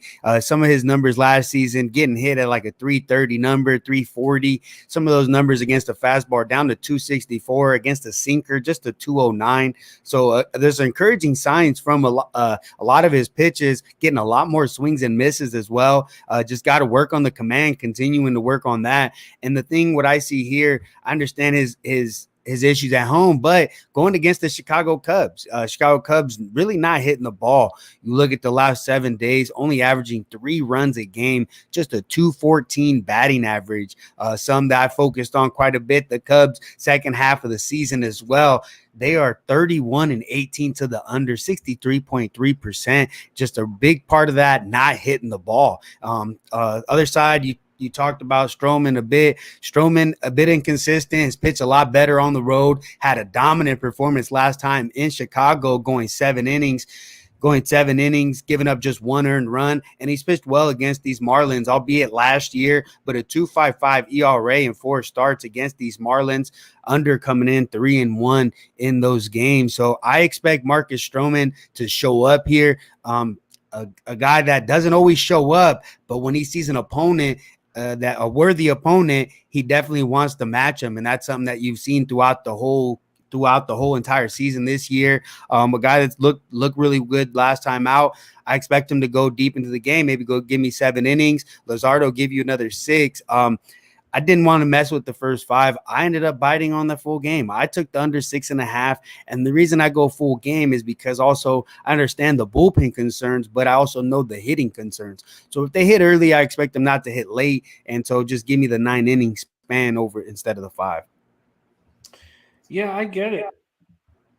I get the whole plan there. I can see why, when we're looking at these teams' offense, why you would not trust them to put up runs consistently. That's 6.5. We can get you a plus number at plus 101, under 6.5 at plus 101 for Nolly.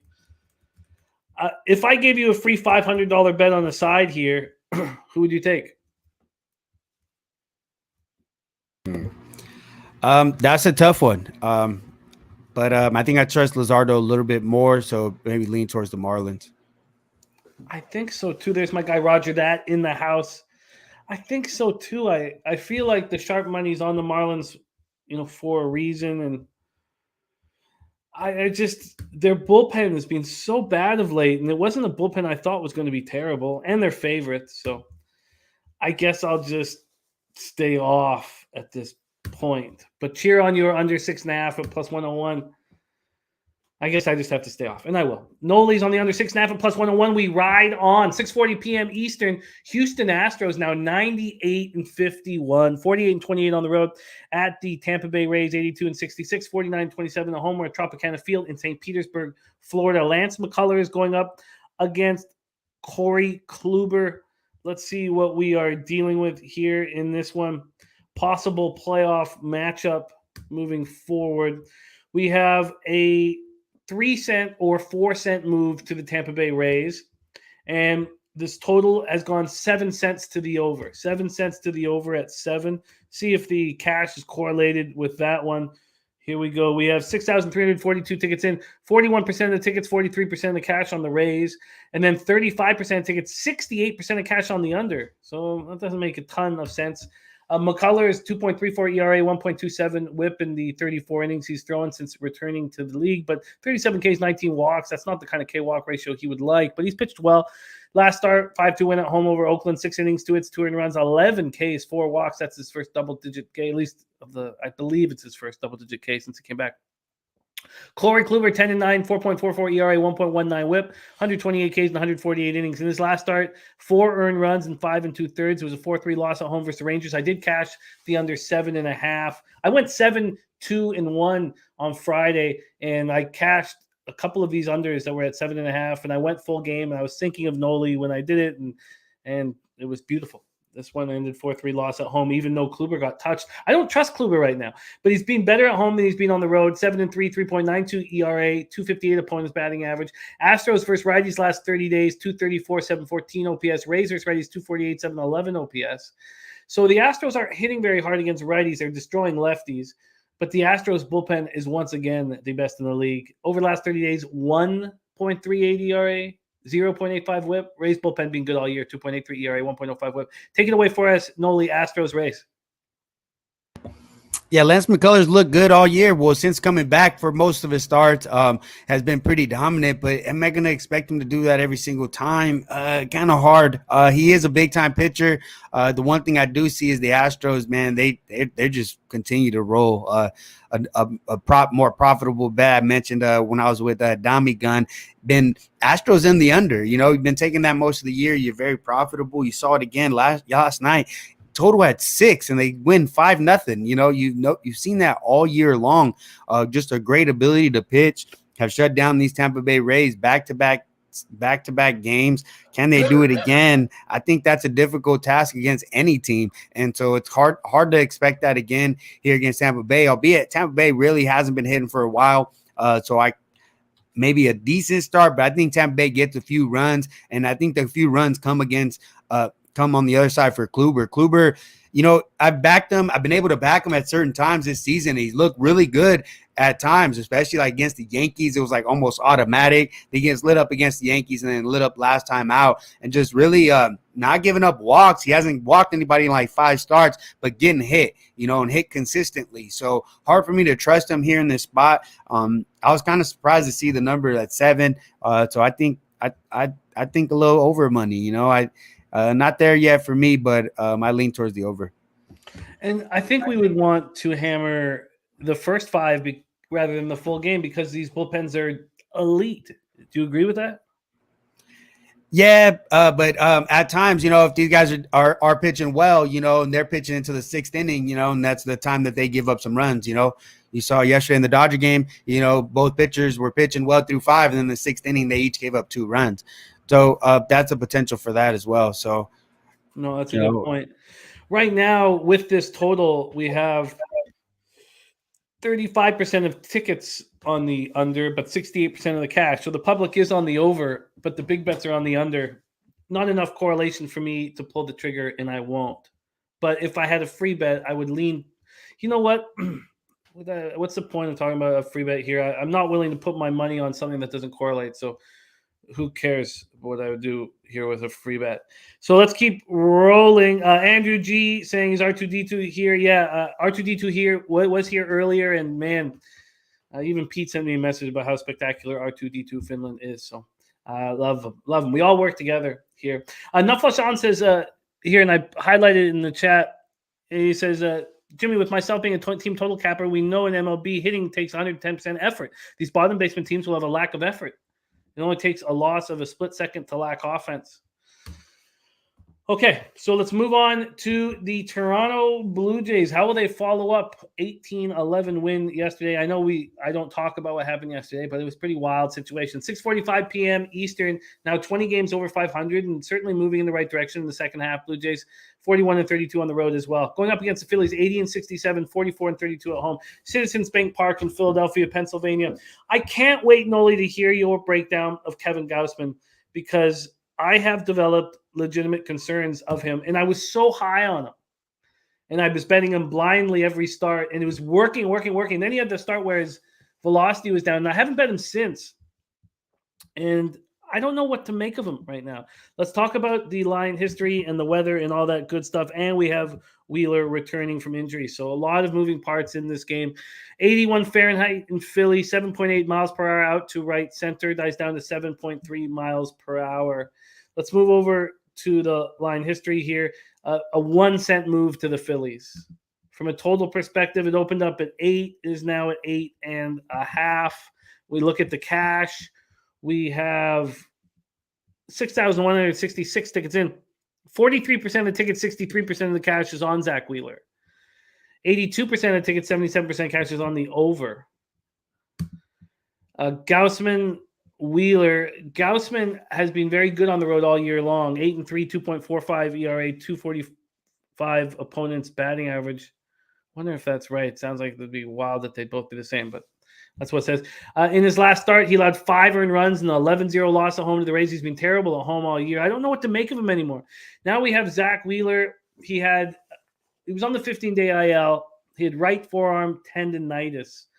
He did not look good in his last start against the Mets. He'd given up 10 runs in his last 11 and a third innings and back-to-back losses before he went on the IL.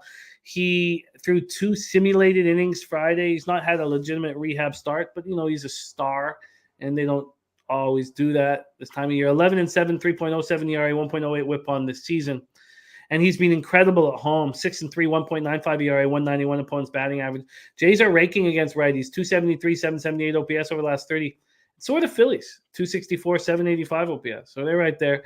And Jays bullpen is what we think they are. Mediocre or below average. 4.15 ERA, 1.27 whip over the last 30. Phillies bullpen, atrocious. 5.75 ERA, 1.53 whip over the last 30. Take it away here for us, Nolly. And I can't wait till you discuss both of these pitchers. I'm all ears. Take it away, Jays, Phillies. Well, with Gausman, I think last time out, you look at that, it's been kind of what you've seen in a lot of his starts. He had a complete implosion there in the second inning, gave up 4 runs, but was still able to give 7 strong innings and gave up that one last run in the 7th inning. So overall, I don't think it was the results weren't there, but it wasn't as bad of a performance as the numbers might indicate. And it's tough to say that, but in baseball, that's just how it goes sometimes. And so ultimately, I'm expecting a solid performance out of Kevin Gausman. Overall, if we're looking at full game, hard for me to trust that Toronto Blue Jays bullpen. Multiple times I was on a full game under, and they cost me in the bottom of the ninth, or they put up 8 runs in the second part of the game, and just brutal. And it's hard for me to trust them. But ultimately, I think Kevin Gausman is going to have a solid start because I did like a lot of things that I saw from him last time, being able to go that deep over those last few innings and only give up that 1 run late. So I like what I saw of him. I think he'll do well going forward today.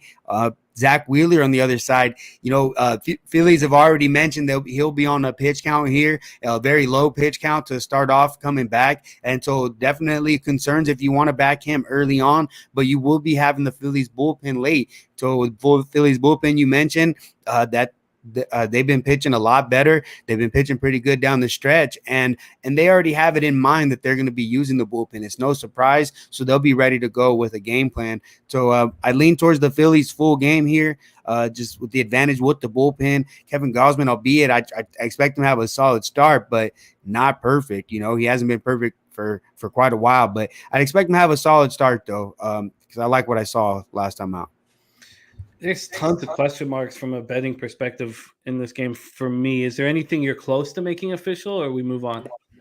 No, not for me, because what am I going to get out of Zach Wheeler? I expect Kevin Gausman to do well, but Zach Wheeler can come out and shut you out 3-4 innings as well. So a guy that I do want to back eventually once he gets healthy, but not today. Too many question marks early on. I love this chat so much, man. I legitimately I'm sick as fuck, but I was like, I want it brings so much joy to my life. I love Bo Jackson. It says he's a simple man.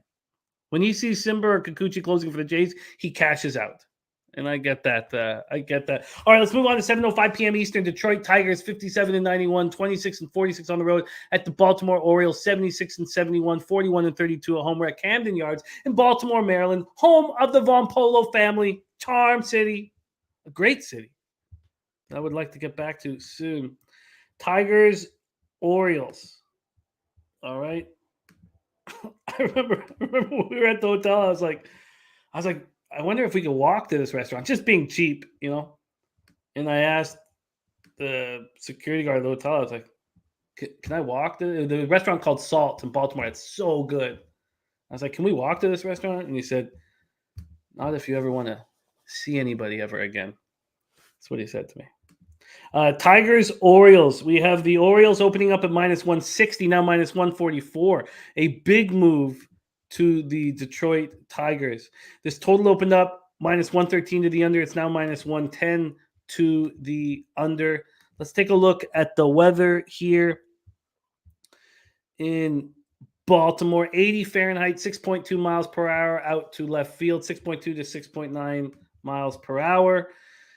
Let's take a look at the cash flow here in this one as well. Tigers, Orioles. We already heard North Ender wondering if he should go back to the well with these Detroit Tigers and Matt Manning. 32% of the ticket, 35% of the cash. So interesting. You still have big bets coming in on the Orioles, but a huge legitimate market move towards Detroit. 72% of ticket, 60% cash on the over. So there is sharp money coming in on the under. I just got to look at the line movement once more on the total. So a 2-cent move to the over, but still no vig if you want that over. And a real legitimate move to the Tigers. I love Baltimore, Gas Report. I love the harbor there. They have great restaurants. There's a pulse in the city. I really enjoyed my time there. I fucking loved it. Okay, Matt Manning, 2-2, 3.28 ERA, 1.13 whip, 57 2/3, 44 Ks, 14 walks, 5 home runs. Last start, he completely shut down the White Sox. And the White Sox were in a must-win situation. He went 7 innings, did not allow a run, 5 Ks, did not walk a batter. Jordan Lyles is starting to pitch poorly again. He's been good at home this year. On the year, he's 4.70 ERA, 1.45 whip. At home, he's got a 3.77 ERA, 294 opponent's batting average, though. Tigers versus righties over the last 30 days, 232, 673 OPS. Orioles, 222, 682 OPS, not hitting. Tigers bullpen 4.17 ERA, 1.34 WHIP. Orioles bullpen 4.01 ERA, 1.34 WHIP over the last 30. Take it away here for us, Nolly. Tigers, Orioles, I find the under interesting. I can't wait to hear your expectations on Jordan Lyles. And I get why the move has happened towards the Tigers, even though the public and the cash is still on the Orioles. Take it away, my man. Yes, sir. Matt Manning been solid throughout the season. Been on him quite a bit in a lot of unders. You look and been successful. You look at his games, 8-3 to the under overall, coming off a nice game against the Chicago White Sox, 7 shutout innings. And I'd expect him to pitch well once again, going against a soft hitting team in Baltimore. Really not hitting the ball. You mentioned their stats, but over the last 7 games, more specifically, just putting up 3 runs a game, hitting 227, slugging to just 369, really not getting it done offensively. And so I'd expect Manning to go out there and be able to give a strong outing once again. Lyle's the question mark for a lot. Last time at home has been a lot better. His number got pushed up a little bit because of a bad start against Boston, was dealing with the stomach bug prior to the game. They were talking about pulling him. They were looking for a replacement, kind of struggling to find one. He said, you know what, I'm going to go ahead and pitch, and got lit up. And so I don't know if I want to look at that game all too much. He was really feeling bad, and the coach mentioned it after the game. And so I don't know if I want to take too much into that start. I know he's felt a lot more comfortable at home as opposed to on the road. He did give up 4 runs almost in 5 2/3 against these Tigers earlier this year. That was in May. Right now at this time, the way the Tigers are hitting, they're really not hitting, kind of similar to what they've done all year, just hitting 214 over the last 7 days. I expect Lyles to pitch well. Both these bullpens have pitched well, specifically the Baltimore Orioles. You talk about getting scared to walk through.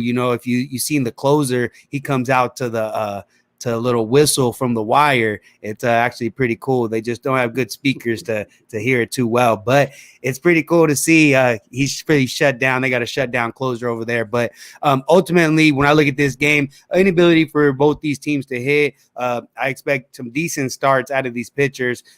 8 hanging out there. I got to take it. I got a full game under 8 in my pocket. I get it. I mean, 12 earned runs for Lyles in his last 2 starts, over 8 2/3. You take the 2 starts before that against the Tribe and the White Sox, he goes 13 2/3 and allows 1 earned run. This feels like a bounce back opportunity for him.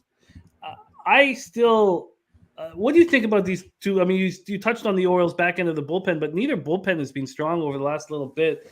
Tigers bullpen looked so good early in the year and no longer does. I would like to move on the Tigers' first 5 and the first 5 under. I didn't put Manning's splits in because I just didn't feel like it's enough sample size.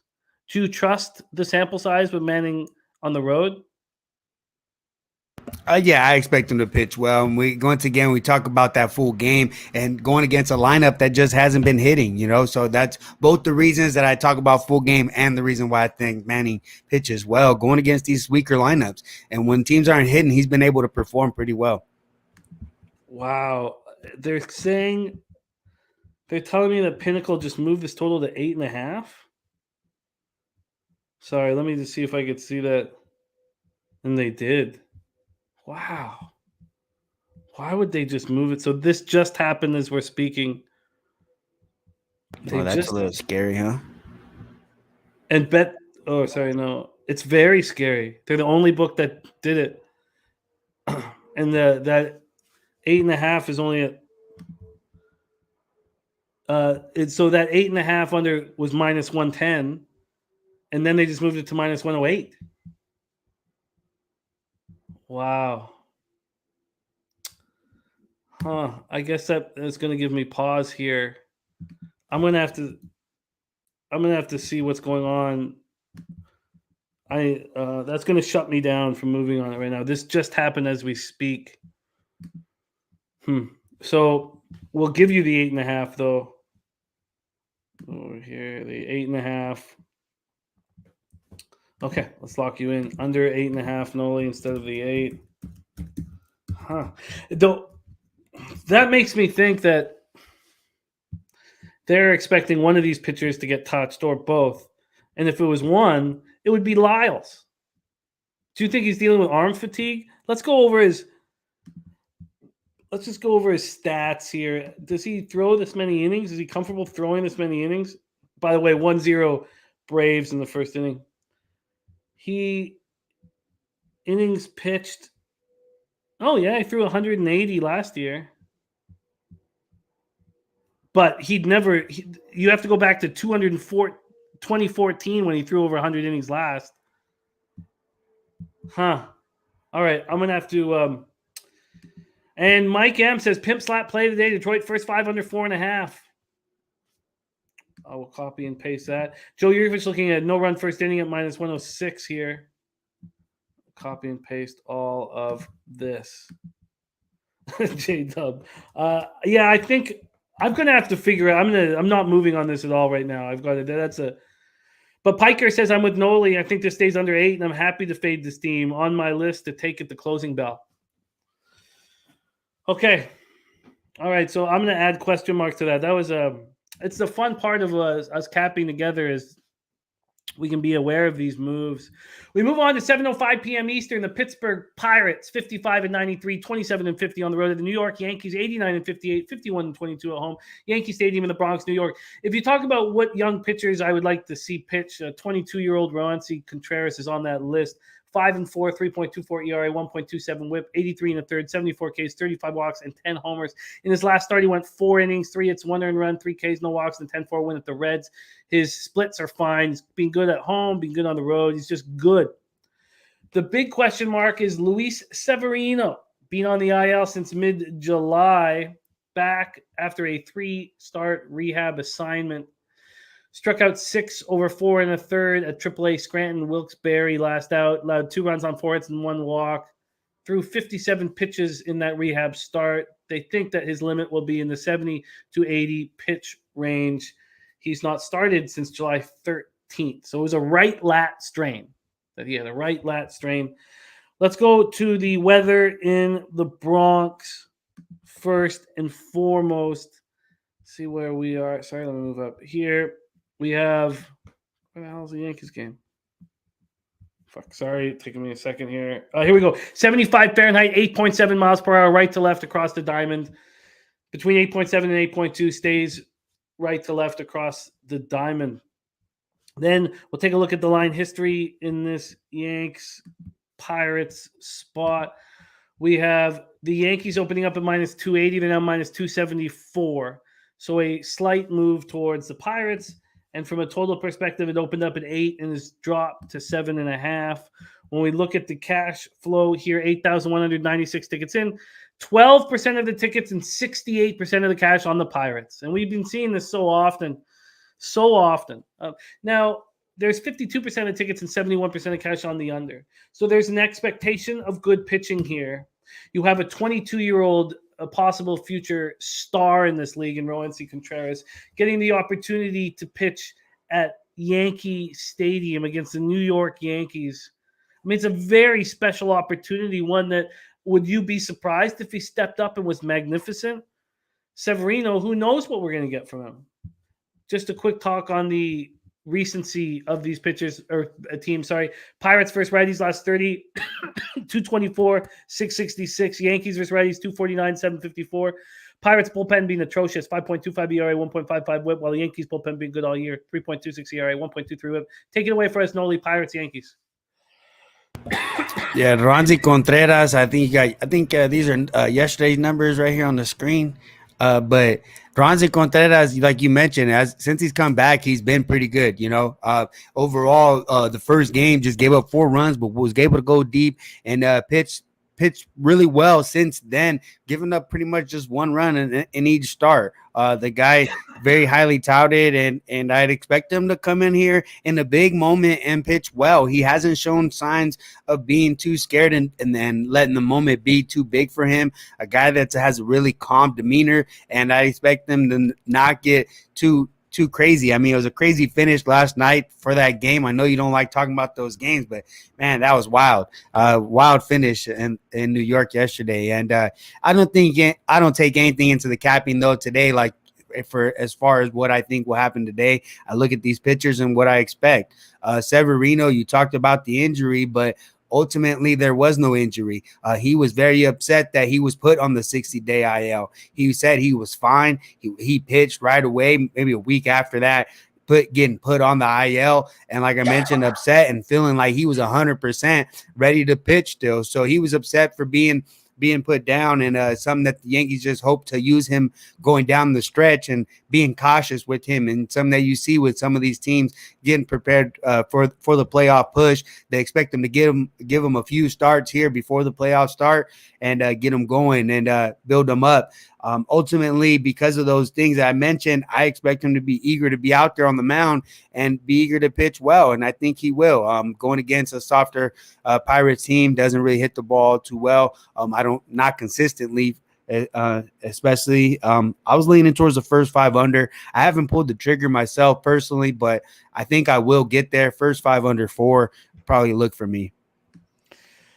Do you think that I'm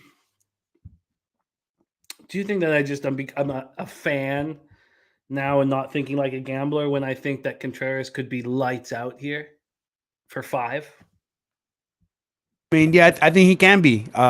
He's shown the ability to, not a guy that's going to go hunt the fast strikeout all the time. He's been doing whatever the game calls for, and that's what I like to see out of these youngsters. They got to understand how the game flow is going, and sometimes can't just go for the strikeout. You got to get that weak contact. You're behind an account, go for that weak contact. And something I've seen out of him in the last few starts, so I've been really impressed going forward. So I expect a really good start here. Yeah. Joe Yurkovich is at that price, Jimmy. It's a smart look. If he's lights out, then obviously it leads to a first 5 under. I just don't think the risk reward's there.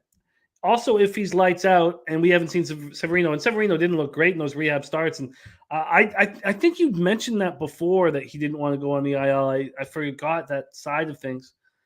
I wonder if then I just take him plus a half first 5. It's being offered to me at plus 140.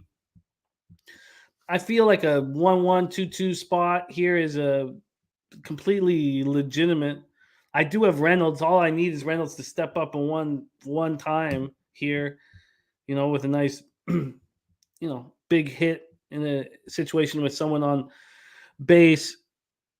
There's not been a Contreras start where he's allowed more than 1 run in his last 4 starts. And look who he's gone up against: at Philadelphia, at home versus the Jays, at home versus the Cardinals, and then at Cincinnati. And Cincinnati's an offensive park. I'm moving on this. I'm going to move on the Pirates first 5 plus a half. I just feel like there's just too much risk reward here for me not to do it. So first 5 plus a half. Is there anything you want to move on here, Nolly, or do we move on? I haven't bet it, but I think I will be pulling the trigger on the first 5 under 4. Let me see what I can get. I like that as well. As much as I don't trust several. Well, let's see what's offered to us first. Let's go to first 5s. See what we're dealing with here. Yeah, we have. Oh, that's total. Let's go to run lines. Sorry, let's go to totals. Got nothing clear. Here we go. Under 4 at plus money. Yeah, that'll work. I got 110 myself right now. I went ahead and put it in. Minus 110 you got? Yeah, I got minus 110. Okay. Well, we'll give you the plus money here. And let's dive in a little deeper because I'd be curious to see what that 4.5 is. Under 4 is plus 102. Under 4.5, oh yeah, minus 128. All right, Nolly is in. First 5 under 4 at plus 102 for Nolly knows. All right, we move on. Jake Burns says, I feel like Contreras will give up 2 or less first 5. So then all you need is Severino to take care of business. I love the risk reward here. This would be a fun Vegas bet, go down to the sports book with some buddies and take the Pirates first 5 plus a half and just go nuts every time Contreras gets a strikeout. Pirates, Yankees, first 5 under 4 plus 102 for Nolly, and I will be on the Pirates first 5 plus a half for me. We move on. 8:05 p.m. Eastern, Los Angeles Angels 65-83, 31-42 on the road at the Texas Rangers, 63-84, 30-42 at home. At Globe Life Field in Arlington, Texas. Tucker Davidson on the hill here. He was part of the Raisel Iglesias trade. Jesse Chavez and Tucker Davidson came back. Davidson's not a very good pitcher, but he was the piece that they wanted. So he's got a low to mid-90s fastball and slider. He has a curve ball, and he has what they call a subpar changeup. That is the situation with Tucker Davidson. Not a highly thought of guy at the draft either. A 19th round pick by the Braves in the 2019 draft. He was pretty good at Gwinnett. If you look at the speed and the weapons that he has, it's pretty amazing that he had 96 strikeouts and 80 in a third in AAA Gwinnett. 24 walks and 14 home runs. He's got lit up and smoked at the major league level this year. He's 26 years old. So he 6.96 ERA, 1.78 whip, 27 Ks and 30 walks this year. Coming off a 12-4 loss at the Astros. And, the Astros are just raking against lefties. Right now, the Rangers are hitting lefties okay.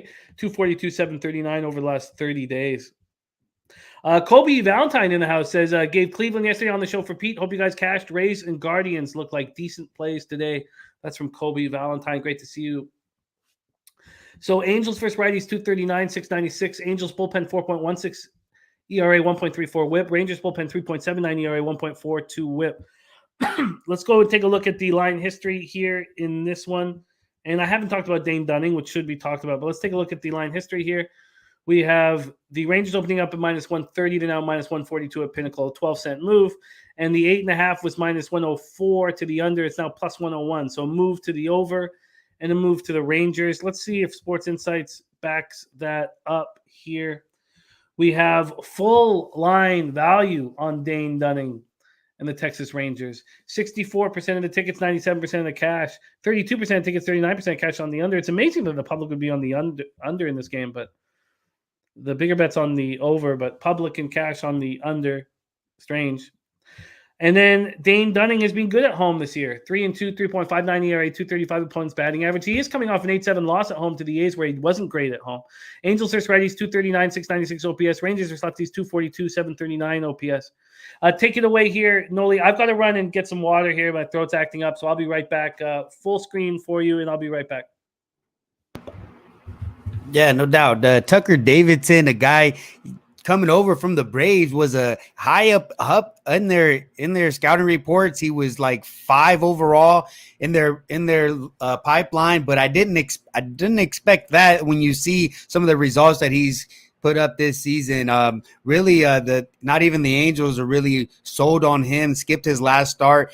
And here he is here today going against the Rangers. Rangers been real inconsistent, real a down year for them.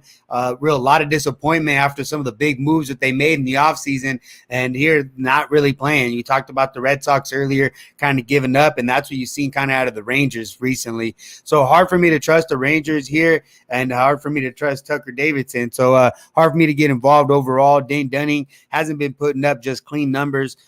Some of the Angel players may be playing a little bit harder as of right now. That's maybe what you've seen.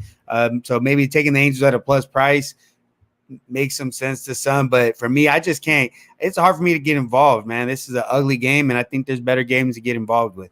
Hey, you took the words right out of my mouth there, Nolly. Shit game. No one wants to talk about this game. Let's move on. I'm going to move this game along. Nope, sorry. We're not moving along. Oh, you just made him mad. Don't let him do that to you, Jimmy. Don't let him do that to you. Don't let him. We're not moving. So why do we not trust the sharp money in this game? Why do we not trust? Let's go through Dane Dunning's last few home starts, because we have sharp money on the Texas Rangers, and I don't see why we wouldn't back it. Dunning's last. So, he's not being very good. He allows 4 earned runs at home versus Oakland, but the Jays start wasn't that bad. We know what the Jays are doing, and he allows 3 earned runs over 5 2/3. He is Houston.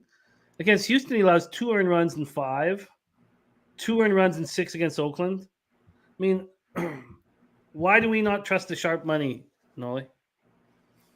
I mean, because I just don't look at that, right? So, and then when I'm looking at Dane Dunning, I've seen his inconsistency. And so I'm not going to try to pick and choose when he's going to show up. And then if I'm going to be betting something, if I'm going to trust Dunning, maybe take a team total under with the Angels instead of trying to trust these Texas bats. Because like I mentioned, it feels like they've given up. Yeah, very possible here. Great stats from Kobe. Texas 8-14, down 12.9 units against the money line as a home favorite of -125 to -175. I feel like Tucker Davidson is forcing things. You know, Brandon Cummings in the house. Great to see you, Brandon. If we have Dane Dunning with full line value, all the bets are on him. And I think I'm going to take them too. I think I'm going to take them as well. I'm going to trust the sharp money. I feel like it does correlate with my thought process in this game enough to trust Dane Dunning at home. And that's exactly what I'm going to do. I'm going to trust Dane Dunning at home. All right, we're going to move on. Great to see Brandon Cummings rolling with us right now. I'm going to move on the Rangers on the -1 line. I still prefer their bullpen over the Angels' bullpen. And I have no idea what Tucker Davidson is going to give. Okay, we move on. 8:10 p.m. Eastern. The Cleveland Guardians, 81-67, 41-35 on the road at the Chicago White Sox, 76-72, 35-38 at home. Guaranteed rate field in Chicago, Illinois. It feels like this is the last kick of the can for these White Sox, and why not have some confidence with the Bulldog Lance Lynn on the mound? The problem is Tristan McKenzie may be the second best pitcher in the American League. 10-11, 3.08 ERA, 0.97 WHIP. 167 Ks and 172 and a third. He's very good. His last start, 4-3 win at home over the Twins. 7 innings, 7 hits, 3 earned runs, 1 homer, 8 Ks, no walks. On the road, he's been good. At home, he's been good. Big games, small games. He's just a hell of a pitcher. Lance Lynn in his last start, 6 1/3, 6 hits, 2 earned runs, 6 Ks, 1 walk, and an 8-2 win at the Guardians. At home, 3.99 ERA, 217 opponent's batting average. Guardians versus righties, 242, 675 OPS. White Sox versus righties, 258, 711. Guardians bullpen 2.43 ERA, 1.01 WHIP over the last 30. And White Sox bullpen 3.44 ERA, 1.13 WHIP. All right, so let's take a look at the weather here. Take a look at the weather. Nice to see Cindy plays horses in the house. The weather in Guardians, White Sox, we have 73 Fahrenheit and very offensive weather. 12.2 miles per hour out to center field and jumps up to 13.2 miles per hour. Wow. So let's take a look at the line history and see if the over is getting touched because of that weather. Here we go. We have the White Sox opening up at -125, now -127. 2-cent move towards them. This total has gone from 7.5 to 8. It moved to 8 at 10:45 this morning. And when we take a look at the cash here, 6,279 tickets in. 43% of the tickets and 89% of the cash on the White Sox. And what was that move? 2 cents? That's strange. So clearly the book's not scared that people are backing Lynn and the White Sox. And then 67% of tickets and 92% of cash on the under, and it moves up a half run. A confusing market analysis. Take it away for us. Nolly, Guardians, White Sox.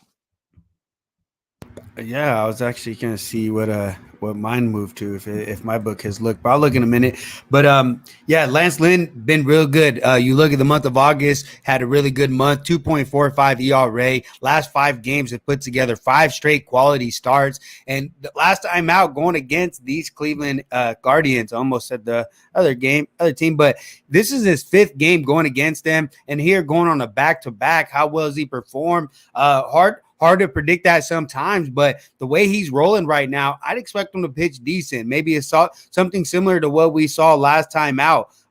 Maybe give you those 6 1/3, 2 earned runs, maybe 3 earned runs this time out, but giving you a quality start, something that you've expected out of him here down the stretch, looking more like himself than earlier in the year when he was kind of rocking that 6.6 ERA and a lot of concerns for the White Sox. They need a win here, like you mentioned it here, but these Guardians are rolling. the lineup's been rolling. The pitching staff, the bullpen itself has looked a lot better than this White Sox overall. They're very scrappy. They've got 5 guys with at least 15 stolen bases, guys that are really taking advantage, playing small ball, finding any way to win. And so really a fun team to watch from the Guardians. Tristan McKenzie has been a big part of that throughout the year, albeit the record may not indicate it, but he has pitched well. You look at him, he has put together 6 of 8 quality starts. The 2 games that weren't quality starts were games in which he just didn't get enough outs. He went 5 2/3, 2 earned runs, and 5 innings, giving up 2 earned runs. So he's been able to pitch extremely well here for this team, especially here down the stretch. Him and Bieber really have turned it down here down the stretch, being a big part of the reason why they've been winning games. Again, he's facing the Chicago White Sox for like the 4th time, I believe. But I expect him to have a solid outing. He didn't face them in the outings in their matchup like Lance Lynn did. So I'd expect them to have a strong outing here as well. I was leaning towards the under full game. I haven't pulled the trigger, but some of the key pieces out of the bullpen were used yesterday. But when we're talking this type of game, we're talking the Chicago White Sox, you better be able to go on back-to-back days here. If not, you're not going to even win in the playoffs anyway. So I think those pieces will still be available here today. How well they perform is up for debate. But if I can get an 8, I think I might be able to mess with that getting under this total. Yeah, this game makes me uncomfortable. The market's giving me very confusing numbers. Slatsy, my man, much love. I know that health comes first, but we're just running too hot right now. Had to be here. Show must go on. And John Todd, 7-2-1 on Friday. It was last day that I bet baseball. We've hit our high water mark on the season, so we're still hammering away at this great, great sport. Rob Free says, ain't no way I'm betting the White Sox. Give me the Guardians again for plus money. Guardians, White Sox. I'm going to stay off of this. We'll see if Nolly does move on that total. Did it move at your book as well? I've got 7.5 at even money right now, so I'm going to take I'll probably wait a little bit if you see that money going on, but ultimately 7.5 is still the same number to win, so I still might take it. Okay. All right. We move on. 8:10 p.m. Eastern. Minnesota Twins at Kansas City Royals, Kauffman Stadium in Kansas City, Missouri, and we have arrived. We have arrived at sweet, sweet Taint.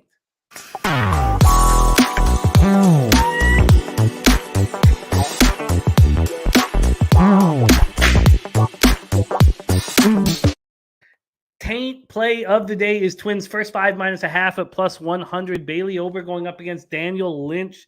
Let's start with the weather in KC and see what we're dealing with. 77 Fahrenheit, 13.6 miles per hour in. Wow, 13.6, 12.9. You know, it's about time I do the refresh. I haven't refreshed this now in probably about 3 hours. Let's do the refresh. Any change? No, 12.8 miles per hour in. It gets up to 13.2. So a slight change. Let's go to the line history here and see if the Sharps are with our Matty Ice. Line history, we have the Twins opening up at -138. They're now -131. A 7-cent move to the Royals. From a total standpoint, it opened up at 8.5 and has dropped to 7.5. You can imagine that that's a weather type situation. Going over to the cash here, we have 5,296 tickets in. 37% of tickets and 64% of the cash is on Lynch and the Royals. So sharp money there. 63% of tickets, 76% of the cash on the over, and it's dropped a full run. That is confusing. Mike M says Ron Crawford is on Minnesota. Can the interception of spreading Taint rebound for us today? I did not know. I did not know that Ron Crawford was on Minnesota. Did I miss that? I did not know that situation. Please, can we get that confirmed? Bailey Ober in his last start, 4-3 loss at the Guardians. I was on the full game under 7.5 and cashed it. 5 innings, 1 hit, 5 Ks, 1 walk. 3.49 ERA, 1.16 whip. Now he's returned. That was his start returning from the IL. Daniel Lynch is a good pitcher, and he's coming off facing these Twins and going 5 innings, allowing 3 earned runs, 2 homers, 8 Ks, 2 walks. He's just been so bad at home. 1-5, 6.11 ERA, 311 opponents batting average, Twins versus lefties last 32, 34, 7-10. Royals versus righties 229, 671. Twins bullpen much better than the Royals bullpen over the last 30, 1.06 runs better per 9 innings. Take it away for us, Nolly. We have Taint on the Twins first 5 -0.5. Twins, Royals. Take it away. Yeah, you mentioned it with Lynch. The trouble going back to back is always an issue with some of these pitchers. And you look earlier in this year, he had a back to back against this same team with a similar scenario. On the road, going 5 innings, 2 earned runs, but then at home, 3 2/3, giving up 4 earned runs. Less hits, but more earned runs. That, and ultimately that's what's going to matter. So Daniel Lynch has been solid at times, but also been giving up runs to these Twins. Twins are very familiar with him. This is, I believe, his sixth start. This is his sixth start against Minnesota this season. So that's always a tough ask in the same season. And so I think that I think he'll have a tough outing here going against the Twins. I know the Twins not hitting consistently right now, but I think this might be a good spot for them. Bailey O'Bear on the other side, a good bounce back performance. I'm not saying bounce back, but coming back off the IL and look pretty good overall. This is a big guy, 6'9". He's got really good command. Added a couple mile an hour to his fastball overall in the offseason and has looked a lot better. Some added what they call effective velocity because of he's using his length to get the speed. And so a guy that has a lot of upside to him because just the fact that his fit looks really good because he's able to get the ground ball and able to get some weak contact. His only problem is keeping the ball in the yard, but I don't think that's going to be an issue here going against the Royals, who ranked 28th in home runs in the league. So I've definitely I was leaning towards the Twins on the first 5.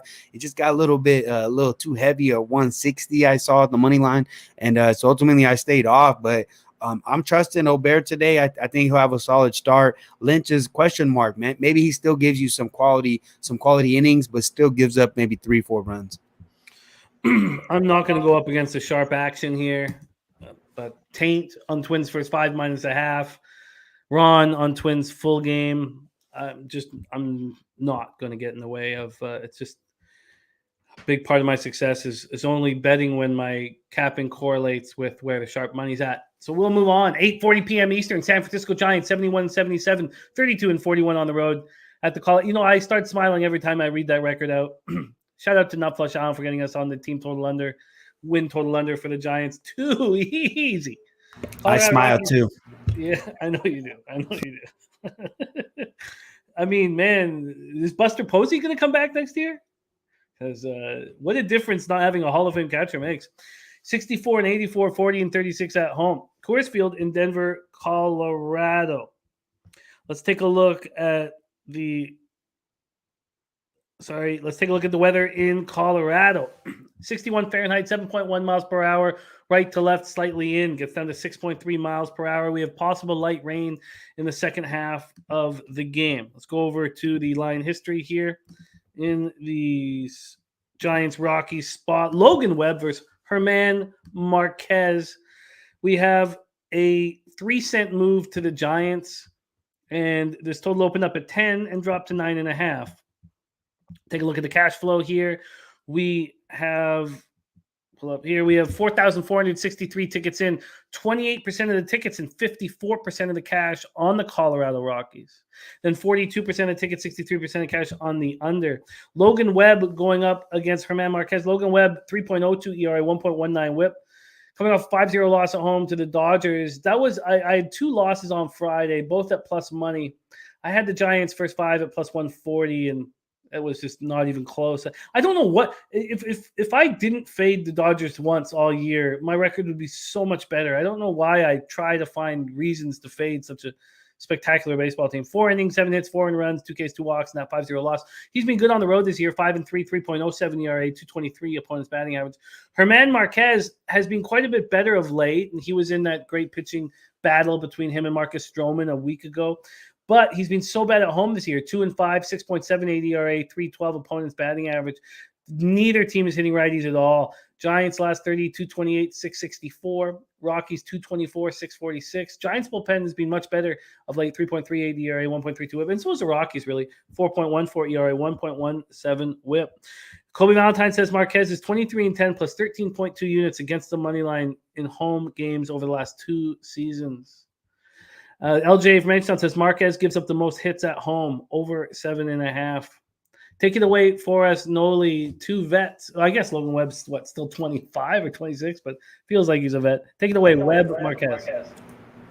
Yeah, you talked about Marquez being a lot better on the road, just something to affect the pitching at Coors Field. But something that you mentioned, these teams just really not hitting the ball right now. Rockies last 7 days, just 3.3 runs per game, hitting just 219. On the other side, the Giants just hitting just 197, 3.7 runs per game. So ultimately, going against some weak lineups right now, not hitting for power, not hitting for average. And so I'd expect some solid performances. Logan Webb, getting touched up from the Dodgers first time, really going against the Dodgers, not going against the Dodgers for the first time, but really getting lit up like that against the Dodgers. Overall, I think he still has pitched well on the year. I'd expect a decent performance. He's pitched well against these Colorado Rockies on the road before. He both this year and last year, twice going 7 innings, 3 earned runs. He went at home going 5 2/3, 7 hits, 2 earned runs. So I'd expect another strong performance against a weak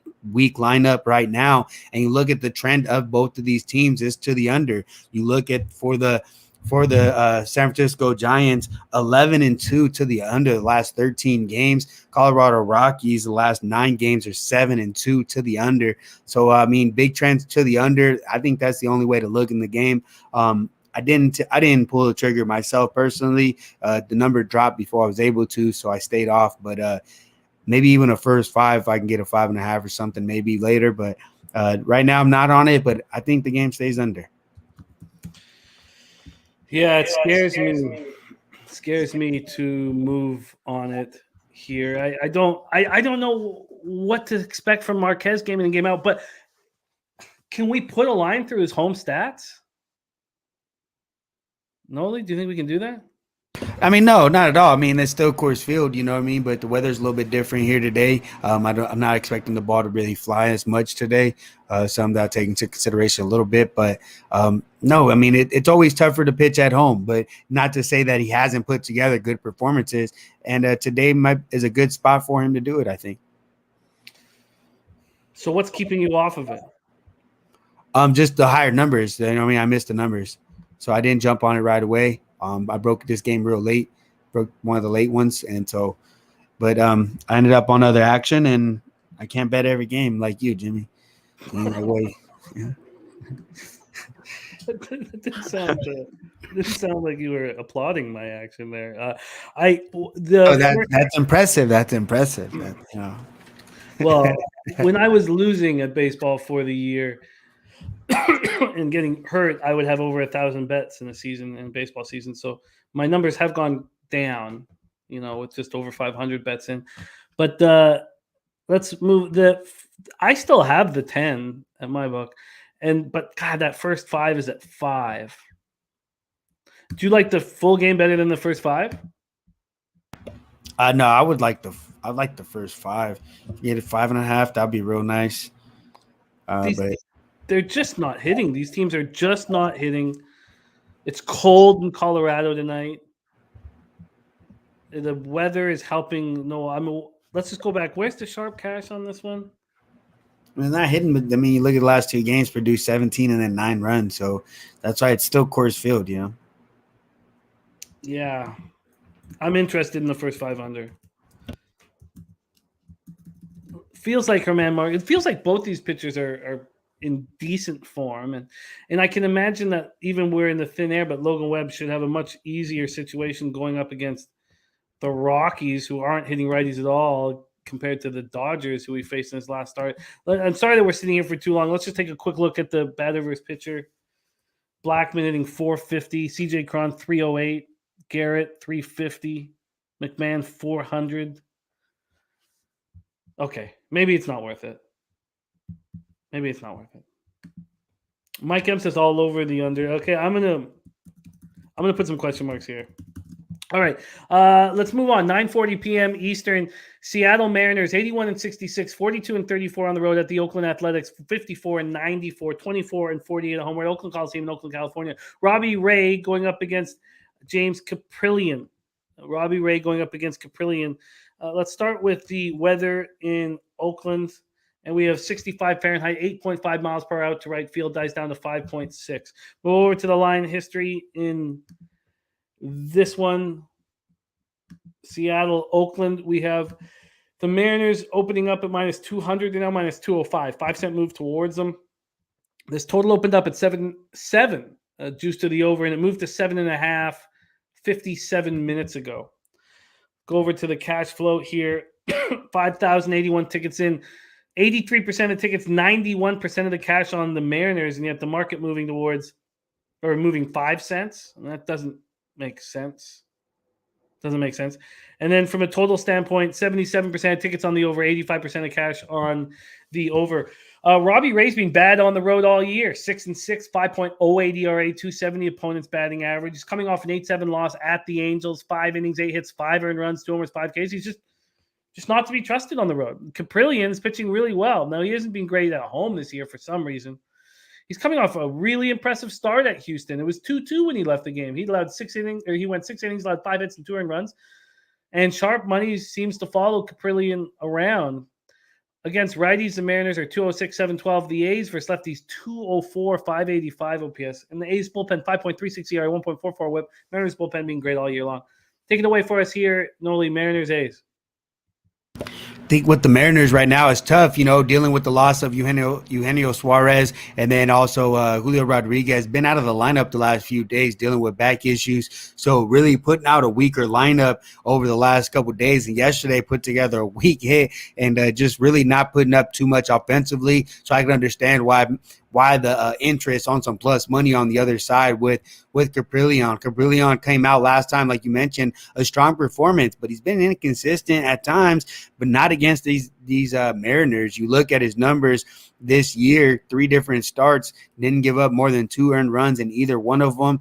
In 2 starts, just 3 hits. So really not barreling up the ball against him too much. He's been able to have success. So it wouldn't be a surprise for him to have more success against the Mariners here today. Robbie Ray, you mentioned it. He's been inconsistent at times, and you see when he starts giving up runs like that, I don't see bounce backs. I look for that in a lot of pitchers. Sometimes you'll see with guys that give up 5 runs and then they'll bounce right back and completely dominant. And I just don't see that with Ray. Sometimes he'll go on runs 4 or 5 games where he's given up 3 to 5 runs. And it's hard for me to just trust him automatically. He's getting hit against some of these weaker lineups before. So who's to say he doesn't get hit here again against these Oakland A's who been hitting a little bit better than, I guess, overall on the year, averaging 4 runs, over 4.4 runs per game, as opposed to 3.5 right now in the last 7 days. So I lean towards Oakland. I like the plus money, the weak lineup, and it's hard for me to say that because I need 4 more wins. I need 4 more wins from these Mariners. And since the day I counted how many more wins I needed, they've gone 1-4. So I need some damn wins, man. So, but I guess I'm hedging out right now. But no, I'm thinking about Oakland. I haven't taken it, but I'm leaning that way. That's interesting that they've been hitting better because I'm going to pull Fangraphs back up here. I have them not hitting lefties at all over the last 30 days. But why don't let's move it to 14 days and see what we got versus left-handed pitching and see if it's any better here. First left-handed pitching, here we go, and then date range to last 14. Because if I could trust them to hit lefties at all, I'd be on them. And they're hitting 213. Well, let's go to advanced. Sorry. Move this over. They're hitting 213 with a 625 OPS. Okay. Well, then let's go to last 7 days. Maybe the 30 days was not helping me. Last 7 days, they're hitting 188 with a 570 OPS. I just can't trust them. And this is the first time that I can remember Caprillion not having sharp money on him. So I'm going to just stay off of this. Is there any move you want to make here, Nolly?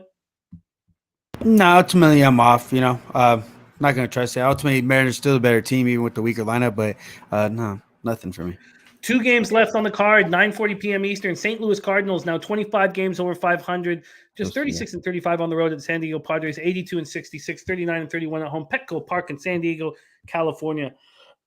We'll start with the weather in San Diego. We have 74 Fahrenheit, 12.1 miles per hour in, dies down to 9.2 miles an hour in.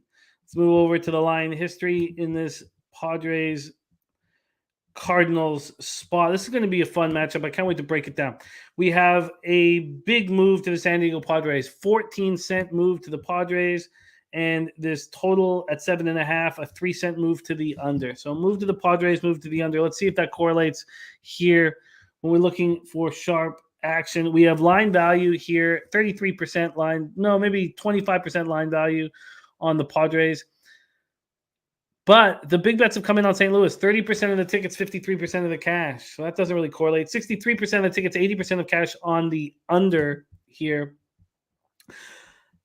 Interesting. Michaelis has been bad on the road this year. Overall, 3.46 ERA, 1.05 whip. Last start, 6 innings, 5 hits, 3 earned runs, 2 homers, 3 Ks, 3 walks, and a 3-2 loss at home versus the Reds. On the road, 5-9, 4.56 ERA, 265 opponent's batting average. Blake Snell has been just pitching quite well. I mean, the last start, 7 innings, 4 hits, 1 earned run. It was a solo shot, 7 Ks, no walks, 12-3 win at the Diamondbacks. At home, he's been worse than he's been on the road, but I expect that to move back to the mean. 4.43 ERA, 257 opponent's batting average at home. Cards versus lefties, 231, 862 OPS. Smash them. Padres versus righties, 226, 665 OPS. They're not hitting them at all. Then the Cards bullpen has been quite a bit better. Well, legitimately better than the Padres bullpen of the last 30 days. This has a lot of mixed messages. I was hoping for clarity. Maybe you can provide it for us, Nolly. Take it away, Cardinals, Padres. Yeah, interesting. We talk about the Cardinals right now. They've been struggling to hit the ball. You look at the last 2 games, been completely shut down. Game before that, put up 1 run in extra innings. 1 run in extra innings off an error. So they're not even an earned run. You got to go back 3 games into the 3rd inning when Yadier hit a 2-run jack to the last time they were able to produce runs. And look at it right there. I love to see it. I think they're just going to struggle again here. I understand the Cardinals have succeeded against lefties, but they've been hitting some of the weaker lefties. You look last time they faced Mike Minor. This is not Mike Minor. And you look at Blake Snell. He's been pitching well. Last time out against the Dodgers, he got hit late in that game. What do you know it in the 5th inning? The time that Kevin Cash used to take him out and everybody would complain. It's hard for this guy to go 3rd time around the lineup, and that's something that they got to take into consideration. But I'd expect Snell to have a strong performance. Nicholas on the other side, yeah, he has been getting touched up a little bit on the road, but he has put together solid performances, and he's pitched well against these Padres more recently. I mean, as of last year, but I expect him to go into Padres San Diego and pitch well. Pitcher friendly ballpark. Temperatures are dropping around here. Got in a breeze last night, finally, for the first time in a while. You got temperatures dropping in the 70s, wind blowing in slightly. It's a lot more pitcher friendly as of late. And the way these teams have been inconsistent in hitting the ball, I took the full game under as well. I'm right there with my guy Razor Sharp, and I like to see it. I think this makes sense. I am going to move on the first 5 instead of the full game just because I do not like what I've seen out of both bullpens. Mm-hmm. Ronald Stokes says Michaelis is horrible. I don't think he's horrible. We're talking about a guy who's thrown 187 in the 3rd innings with a 3.46 ERA and a 1.05 whip. That's good. That's really good. Any team would want him. I mean, you probably have a vividness bias of a time when he's let you down. And he's done that so far in this season. Like, he went into Colorado, got absolutely destroyed. Like, Piker just added the under 7.5 as well. Maybe this is a double-up spot. Maybe I should double up. But I like that first 5 under 4 quite a bit. Let's lock in Nolly Knows here. While I line shop, let's celebrate our man Razor Sharp picks. Gamblers first glance under 7.5 here in Padres Cardinals.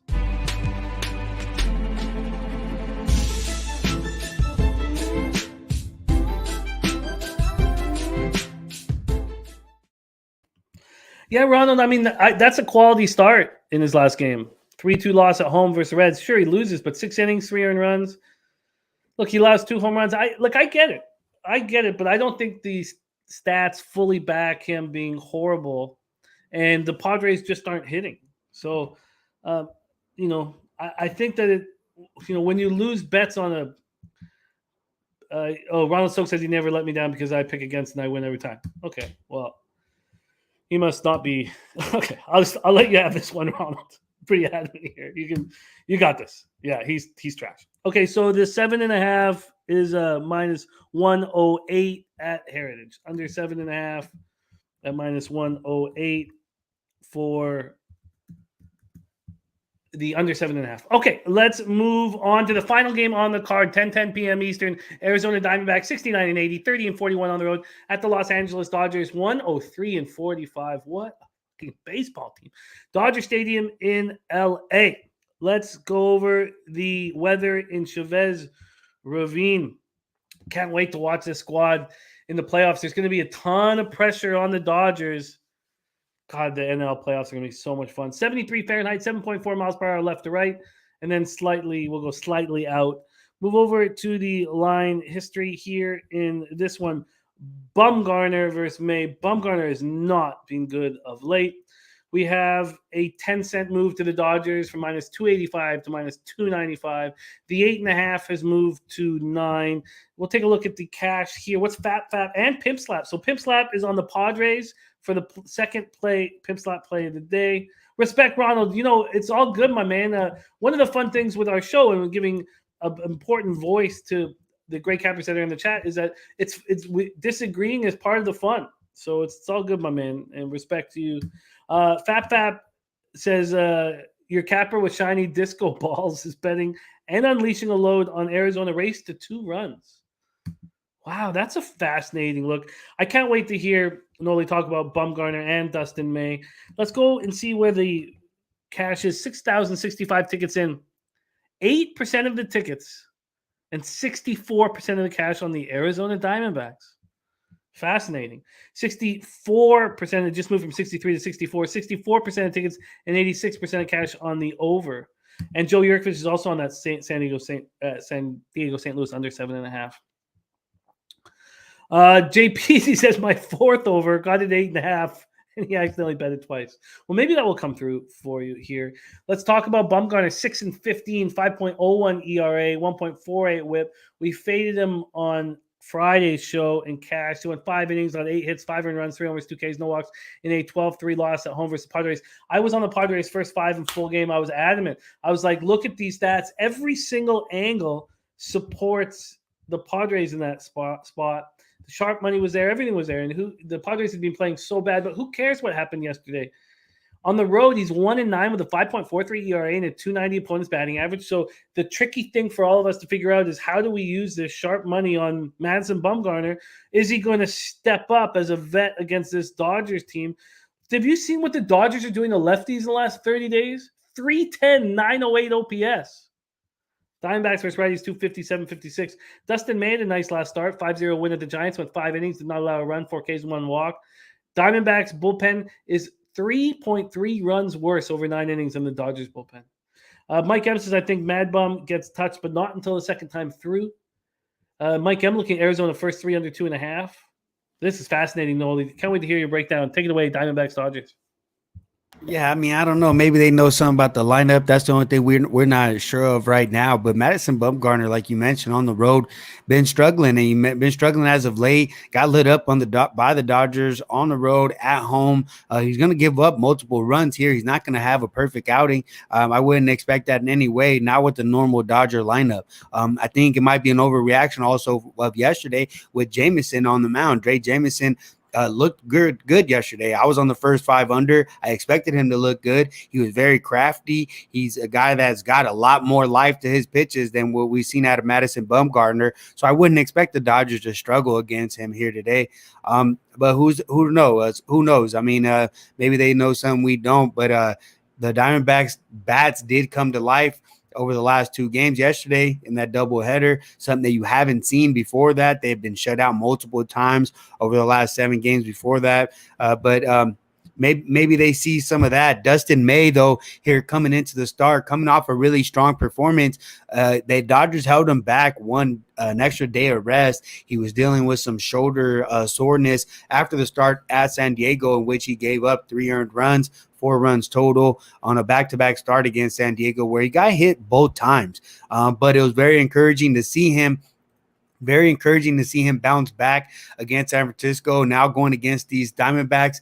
Like I mentioned, they hit the last 2 games, but really aren't hitting that consistent. And the fact that they really haven't seen Dustin May at all, I give Dustin May the advantage here. So I don't agree. Maybe I'd wait to see the lineups. The Dodgers have been resting guys here and there, something that they said as soon as they clinch the division that they would do, but there's no way I could try to think Diamondbacks here. I think Dustin May has another strong performance, but won't go too deep. I don't see them stretching him out. They're talking about being overcautious with him, something that I would expect to see to continue down the stretch.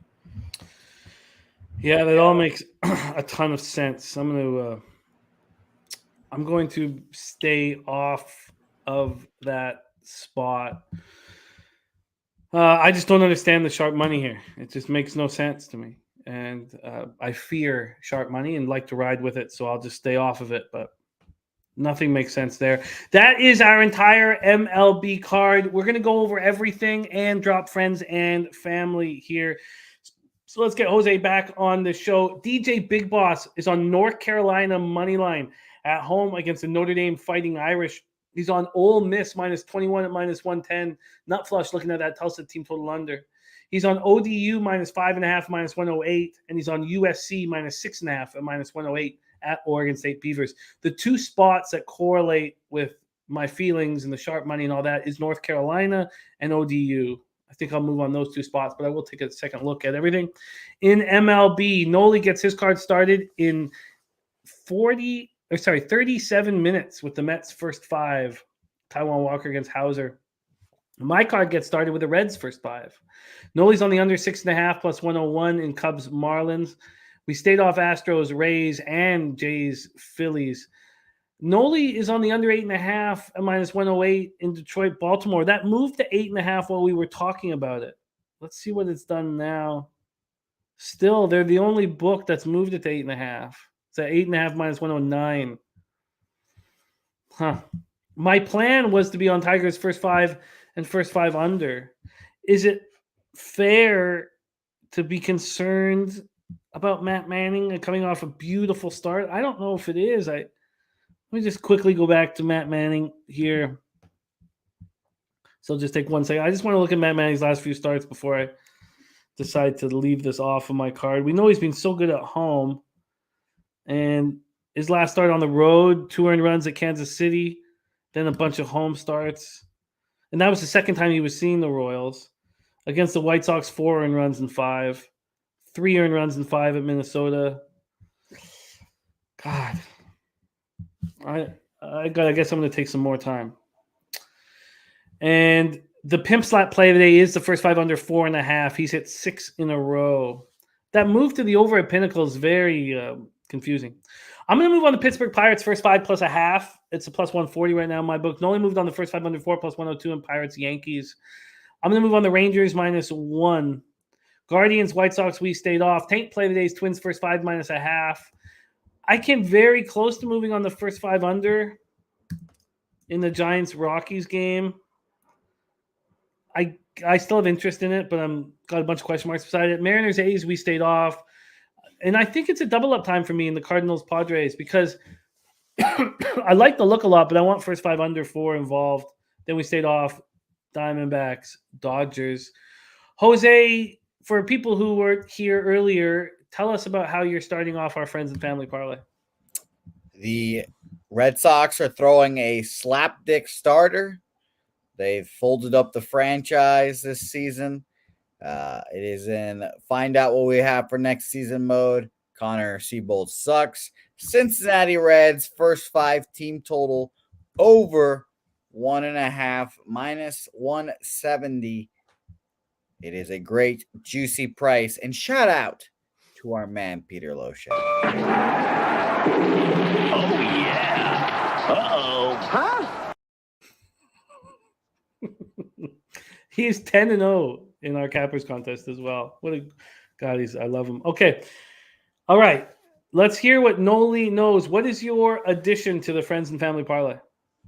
Man, I don't like this. Let me see. Well, I mean, the game that you're all scared about. Do it to us. Tigers Orioles under 8.5.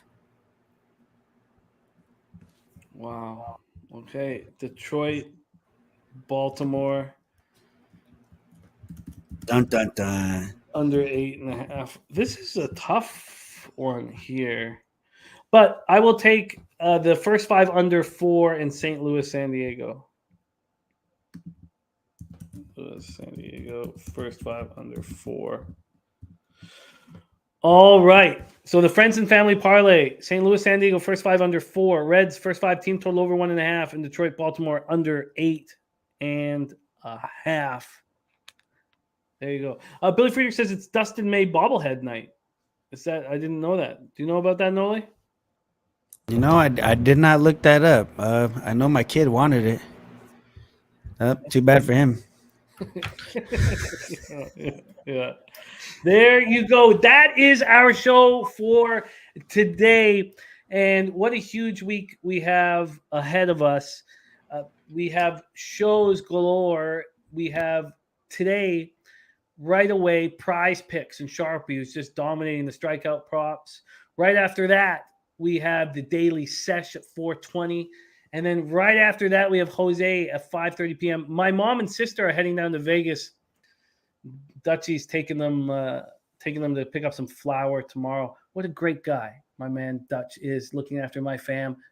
Just wants to get lifted. They just want to get lifted, and Dutch locking them down. Love you, Dutch. That means a ton to me that you're doing that for me.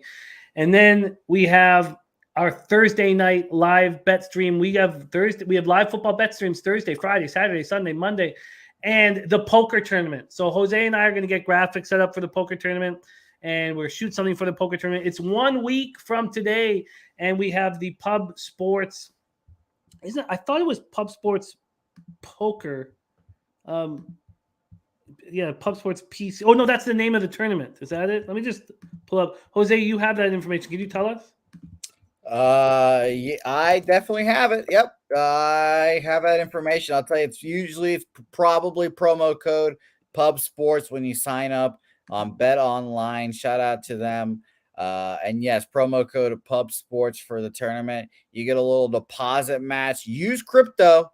Use your little Bitcoin. It's very easy.